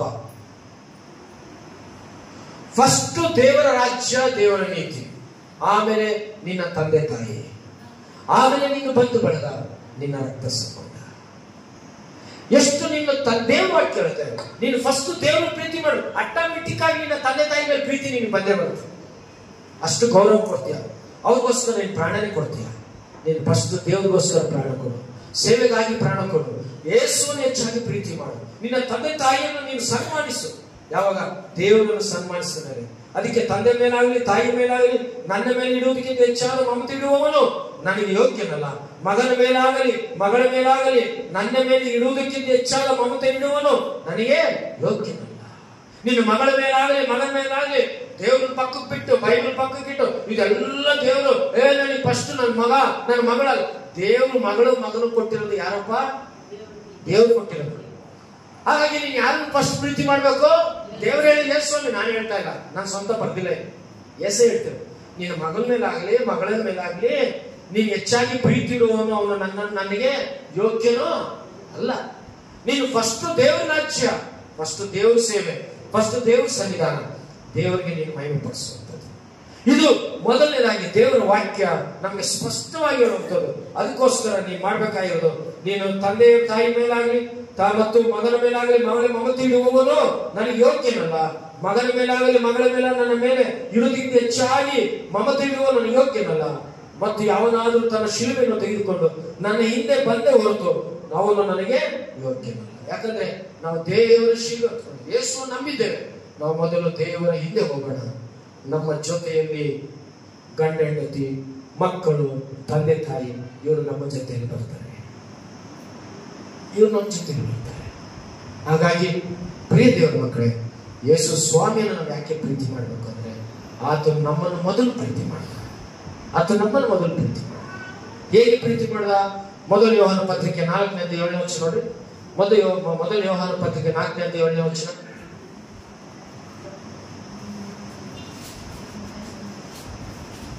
ಪ್ರಿಯರೇ, ನಾವು ಒಬ್ಬರನ್ನೊಬ್ಬರು ಪ್ರೀತಿಸೋಣ. ಪ್ರೀತಿಯು ದೇವರಿಂದ ಆಗಿದೆ ಮತ್ತು ಪ್ರೀತಿ ಮಾಡುವ ಪ್ರತಿಯೊಬ್ಬನು ದೇವರಿಂದ ಹುಟ್ಟಿದವನು, ದೇವರನ್ನು ಬಲ್ಲವನು ಆಗಿದ್ದಾನೆ. ಪ್ರೀತಿ ಇಲ್ಲದವನು ದೇವರನ್ನು ಬಲ್ಲವನು ಅಲ್ಲ. ಯಾಕಂದರೆ ದೇವರು ಪ್ರೀತಿ ಸ್ವರೂಪಿಯು. ದೇವರು ತನ್ನ ಒಬ್ಬನೇ ಮಗನನ್ನು ನಾವು ಆತನ ಮೂಲಕ ಜೀವಿಸುವುದಕ್ಕಾಗಿ ಲೋಕಕ್ಕೆ ಕಳಿಸಿಕೊಟ್ಟಿದ್ದರಲ್ಲಿ ದೇವರ ಪ್ರೀತಿಯು ನಮ್ಮ ಮೇಲೆ ಪ್ರತ್ಯೇಕವಾಗಿದೆ. ಏನಂತೆ? ಪ್ರಿಯರೇ, ನಾವು ಒಬ್ಬರನ್ನೊಬ್ಬರು ಪ್ರೀತಿಸೋಣ. ಪ್ರೀತಿಯು ದೇವರಿಂದ ಬಂದಿದೆ. ಇವತ್ತು ನಾವು ಒಬ್ಬರನ್ನೊಬ್ಬರು ಪ್ರೀತಿ ಕ್ರಿಸ್ತನನ್ನು ಪ್ರೀತಿಸುವಂತವರು ದೇವರ ಮಕ್ಕಳು ಒಬ್ಬರನ್ನೊಬ್ಬರು ಪ್ರೀತಿ ಮಾಡ್ತಾರೆ, ಒಬ್ಬರಿಗೊಬ್ಬರು ಕ್ಷಮಿಸ್ತಾರೆ, ಒಬ್ಬರಿಗೊಬ್ಬರು ಸಹಾಯ ಮಾಡ್ತಾರೆ, ಒಬ್ಬರಿಗೊಬ್ಬರು ಕರುಣಿಸ್ತಾರೆ, ಒಬ್ಬರಿಗೊಬ್ಬರು ಪ್ರಾರ್ಥನೆ ಮಾಡ್ತಾರೆ, ಒಬ್ಬರ ಕಷ್ಟ ಸುಖಗಳಿಗೆ ಒಬ್ಬರು ಏನ್ ಮಾಡ್ತಾರೆ? ಸಹಾಯ ಮಾಡ್ತಾರೆ. ಇದು ಕ್ರಿಸ್ತನ ಮಕ್ಕಳಿಗೆ ಇರುವಂತಹ ಸಭೆಯಲ್ಲಿ ಐಕ್ಯಮತ್ಯ ಮತ್ತು ಪ್ರೀತಿ ಇರ್ತದೆ. ಸಭೆಗೆ ಬಂದು ದ್ವೇಷ ಇಟ್ಕೊಂಡು ನಾವು ರೊಟ್ಟರಸ ಕೈ ಹಾಕೋದಿಲ್ಲ. ನೀನು ದೇವರ ಮೇಲೆ ನಿನಗೆ ಪ್ರೀತಿ ಇಲ್ಲ. ನಿನಗೆ ದ್ವೇಷ ಇದ್ದವರು, ನಿನಗೆ ಕಕ್ಷ ನೀನು ಅವರನ್ನು ಕ್ಷಮಿಸಿ ನೀನೇನ್ ಮಾಡ್ಬೇಕಂದ್ರೆ ನೀನು ದೇಹಕ್ಕೂ ರಕ್ತಕ್ಕೂ ಕೈ ಹಾಕ್ಬೇಕು. ಅದಕ್ಕೋಸ್ಕರ ನಾವು ಒಬ್ಬನನ್ನು ಪ್ರೀತಿಸೋಣ. ಆ ಪ್ರೀತಿ ಯಾರಿಂದ ಬಂದಿದೆ? ದೇವರಿಂದ ಬಂದಿದೆ. ಸೈತಾನದಿಂದ ಬಂದಂತ ಪ್ರೀತಿ ಅದು ಶರೀರ ಸಂಬಂಧವಾದ ಪ್ರೀತಿ, ಅದು ಪಾಪದ ಪ್ರೀತಿ. ಆದ್ರೆ ದೇವರಿಂದ ಬಂದಂತ ಪ್ರೀತಿ ಸಹೋದರ ಸಹೋದರ ಮನೋಭಾವನೆ, ಕುಟುಂಬಸ್ಥರು ಒಬ್ಬರಿಗೊಬ್ಬರು ಒಂದು ಸಭೆಯಾಗಿ, ಒಬ್ಬರೊಬ್ಬರು ಒಂದು ಬಂಧು ಬಳಗವಾಗಿ, ನಾವು ದೇವರ ಮಕ್ಕಳಾಗಿ ಕ್ರಿಸ್ತನಂತೆ ಪರಿಶುದ್ಧವಾದಂತ ಪ್ರೀತಿಯಲ್ಲಿ ನಾವು ಇರೋಣ. ಆ ಪ್ರೀತಿ ಏನಾಗ್ತದೆ? ದೇವರು ನಮ್ಗೆ ಕೊಟ್ಟಿರೋದು. ಅದಕ್ಕೋಸ್ಕರನೇ ಪ್ರೀತಿ ಮಾಡುವ ಪ್ರತಿಯೊಬ್ಬನು ದೇವರಿಂದ ಹುಟ್ಟಿದನು, ದೇವರನ್ನು ಬಲ್ಲವನಾಗಿದ್ದಾನೆ. ಪ್ರೀತಿ ಇಲ್ಲದವನು ದೇವರನ್ನು ಬಲ್ಲವನಲ್ಲ. ಏನ್ರಿ? 24 ಗಂಟೆ ದ್ವೇಷ, 24 ಗಂಟೆ ಕೋಪಗಳು, 24 ಗಂಟೆ ಅವ್ರ ಮೇಲೆ ಏನೋ ಸ್ವಲ್ಪ ಸಿಕ್ಕರೆ ಸಾಕು ಅವ್ರನ್ನ ದ್ವೇಷ ಮಾಡೋದು, 24 ಗಂಟೆ ಅವ್ರ ಮೇಲೆ ಏನೋ ಅಸೂಯೆ ಬಂದ್ರೆ ಅವ್ರನ್ನ ದೂರ ತಳ್ಳೋದು, 24 ಗಂಟೆ ಯಾರೋ ಏನೋ ಹೇಳೋದಂದ್ರೆ ಅವ್ರು ಸರಿ ಇಲ್ಲ. ಬರೀ ಇವೇ ಜೀವನದಲ್ಲಿ ದ್ವೇಷ ದ್ವೇಷ ದ್ವೇಷ ದ್ವೇಷ ದೂರ ಮಾಡ್ಕೊಂಡ್ರೆ ನೀನ್ ಹೆಂಗ್ ದೇವ್ರ ಮಗ ಆಗ ಸಾಧ್ಯ? ನೀವ್ ಹೆಂಗೆ ದೇವ್ರ ವಾಕ್ಯ ಹೇಳುತ್ತೆ, ದೇವರ ಮಕ್ಕಳು ಎಲ್ಲವನ್ನು ಕ್ಷಮಿಸಿ ಅವುಗಳನ್ನ ನಾವು ಬಿಟ್ಟು ನಾವು ರೇವಸನ ಆರಾಧನೆ ಬರುವಂತವ್ರು ನಾವು ಒಬ್ಬರನ್ನೊಬ್ಬರು ಏನ್ ಮಾಡ್ಬೇಕಂದ್ರೆ ಸನ್ಮಾನಿಸ್ಬೇಕು, ಒಬ್ಬರನ್ನೊಬ್ಬರು ನಾವು ಗೌರವಿಸ್ಬೇಕು, ಒಬ್ಬರನ್ನೊಬ್ಬರು ನಾವು ಪ್ರೀತಿಸ್ಬೇಕು. ಜೀವನದಲ್ಲಿ ಕ್ರಿಸ್ತನ ನಮ್ಮಿಂದ ಬಯಸೋದೇ ಇಂಥವ್ರು ಯಾರು ಮಾಡ್ತಾರೆ? ಯೇಸುವನ್ನು ಹೆಚ್ಚಾಗಿ ಯಾರು ಪ್ರೀತಿ ಮಾಡ್ತಾರೋ ಅವರು ನಿನ್ನ ಸ್ನೇಹಿತರನ್ನು ಪ್ರೀತಿ ಮಾಡ್ತೀಯ, ಅವರ ಶತ್ರುಗಳನ್ನು ನೀನು ಪ್ರೀತಿ ಮಾಡ್ತೀಯ, ನಿನ್ನ ಅಕ್ಕಪಕ್ಕದವರನ್ನು ಪ್ರೀತಿ ಮಾಡ್ತೀಯ. ಯಾಕೆ ಗೊತ್ತಾ? ಯೇಸು ಕ್ರಿಸ್ತನು ಎಂಥವನೋ ಸುವಾರ್ತೆ ಸಾಧ್ಯ, ಕರ್ತನ ಕಡೆ ನಡೆಸ್ತೀಯ. ನಾನು ವಾಕ್ಯ ಮುಗಿಸ್ತಾ ಇದ್ದೇನೆ ಪ್ರಿಯರೇ. ದೇವರ ವಾಕ್ಯ ಹೇಳುತ್ತೆ, ಕ್ರಿಸ್ತನ ಪ್ರೀತಿ ನಮ್ಮ ಮೇಲೆ ಶಾಶ್ವತವಾಗಿದೆ. ఆయన ప్రేమ మనకు శాశ్వతమైనది. ఎంతవరకు అంటే నువ్వు ఈ లోకంలో బ్రతికినంత వరకు శాశ్వతమే. ఎందుకు తెలిసిన? ఈ బల్ల మీద ఉంటాయి ఆయన దేహం, ఈ బల్ల మీద ఉంటే ఆయన రక్తం. ఇది శాశ్వతమైనటువంటి వడంబడిక. ఎవరు యేసు ప్రభువును నమ్ముకొని రక్షింపబడ్డారో ఈ శాశ్వత వడంబడిక క్రీస్తు వచ్చేంత వరకు నువ్వు ఈ యొక్క దేహాన్ని రక్తాన్ని వారం ప్రేమించాలా. దీన్ని తీసుకున్న నువ్వు నీ సంఘాన్ని ప్రేమించాలా. దీన్ని తీసుకున్న నువ్వు నీ మనస్సాక్షిని పరీక్షించుకో. దీన్ని తీసుకున్న నీవు ఇతరులను క్షమించి నీవు దీన్ని తీసుకోవాలి. ఈ లోకంలో నువ్వు కళ్ళు మూస్తే నీకు మళ్ళీ ఆరాధన దొరకదు. అకస్మాత్ నేను ఈ లోపల కళ్ళు ముచ్చితే నేను ఆరాధన వస్తున్నాను. ಒಂದೇಸತಿ ಕ್ರಿಸ್ತನ ನಂಬಿದ ಪರಲೋಕದ ವ್ಯಕ್ತಿಯ ಪ್ರಿಯರೇ, ನೀನು ನಾನು ಬದುಕಿರುವುದು ಒಂದು ಭಾನುವಾರ ನಾವು ಬಿಡದ ಹಾಗೆ, ಒಂದು ಭಾನುವಾರ ನಾವು ಬಿಡದ ಹಾಗೆ ದೇವರು ಕೊಟ್ಟಂತೆ ಶ್ರೇಷ್ಠವಾದಂಥ ದೇಹ ರಕ್ತ. ಇದಕ್ಕಿಂತ ಬೇರೆ ನಮ್ಗೆ ಜಾಸ್ತಿ, ಇದಕ್ಕಿಂತ ಏನ್ರಿ ಎಂಜಾಯ್ಮೆಂಟ್, ಇದಕ್ಕಿಂತ ಏನ್ರಿ ನಮಗೆ ಬೇರೆ ಭಾನುವಾರ ಪರಿಶುದ್ಧವಾದ ದಿನ. ಇವತ್ತು ನಾವು ಯಾಕೆ ಮರಿತಿದ್ದೀವಿ ಗೊತ್ತಾ? ಆತನ ಮೇಲೆ ಪ್ರೀತಿ ಇಲ್ಲ. ನಮಗೆ ಪ್ರೀತಿ ಇರುವಂಥವ್ರು ಯೇಸುವಿನ ಬಳಿ ಬರ್ತಾರೆ, ಪ್ರೀತಿ ಇರುವಂಥವ್ರು ಕ್ರಮವಾದ ಆರಾಧನೆ ಮಾಡ್ತಾರೆ, ಪ್ರೀತಿ ಇರುವಂಥವ್ರು ಜೀವನ ತ್ಯಾಗ ಮಾಡ್ತಾರೆ ಕ್ರಿಸ್ತನಿಗಾಗಿ. ದೇವರ ವಾಕ್ಯವನ್ನು ಆಶೀರ್ವದಿಸಲಿ, ದೇವರು ನಿಮ್ಮನ್ನು ಆಶೀರ್ವದಿಸಲಿ. ನಿಮಗೆ ದೇವರು ಆಶೀರ್ವಾದವನ್ನು ಕೊಟ್ಟು ನೀವೆಷ್ಟು ದೇವರನ್ನು ಪ್ರೀತಿ ಮಾಡ್ತಿದ್ರು ಅಷ್ಟು ದೇವರು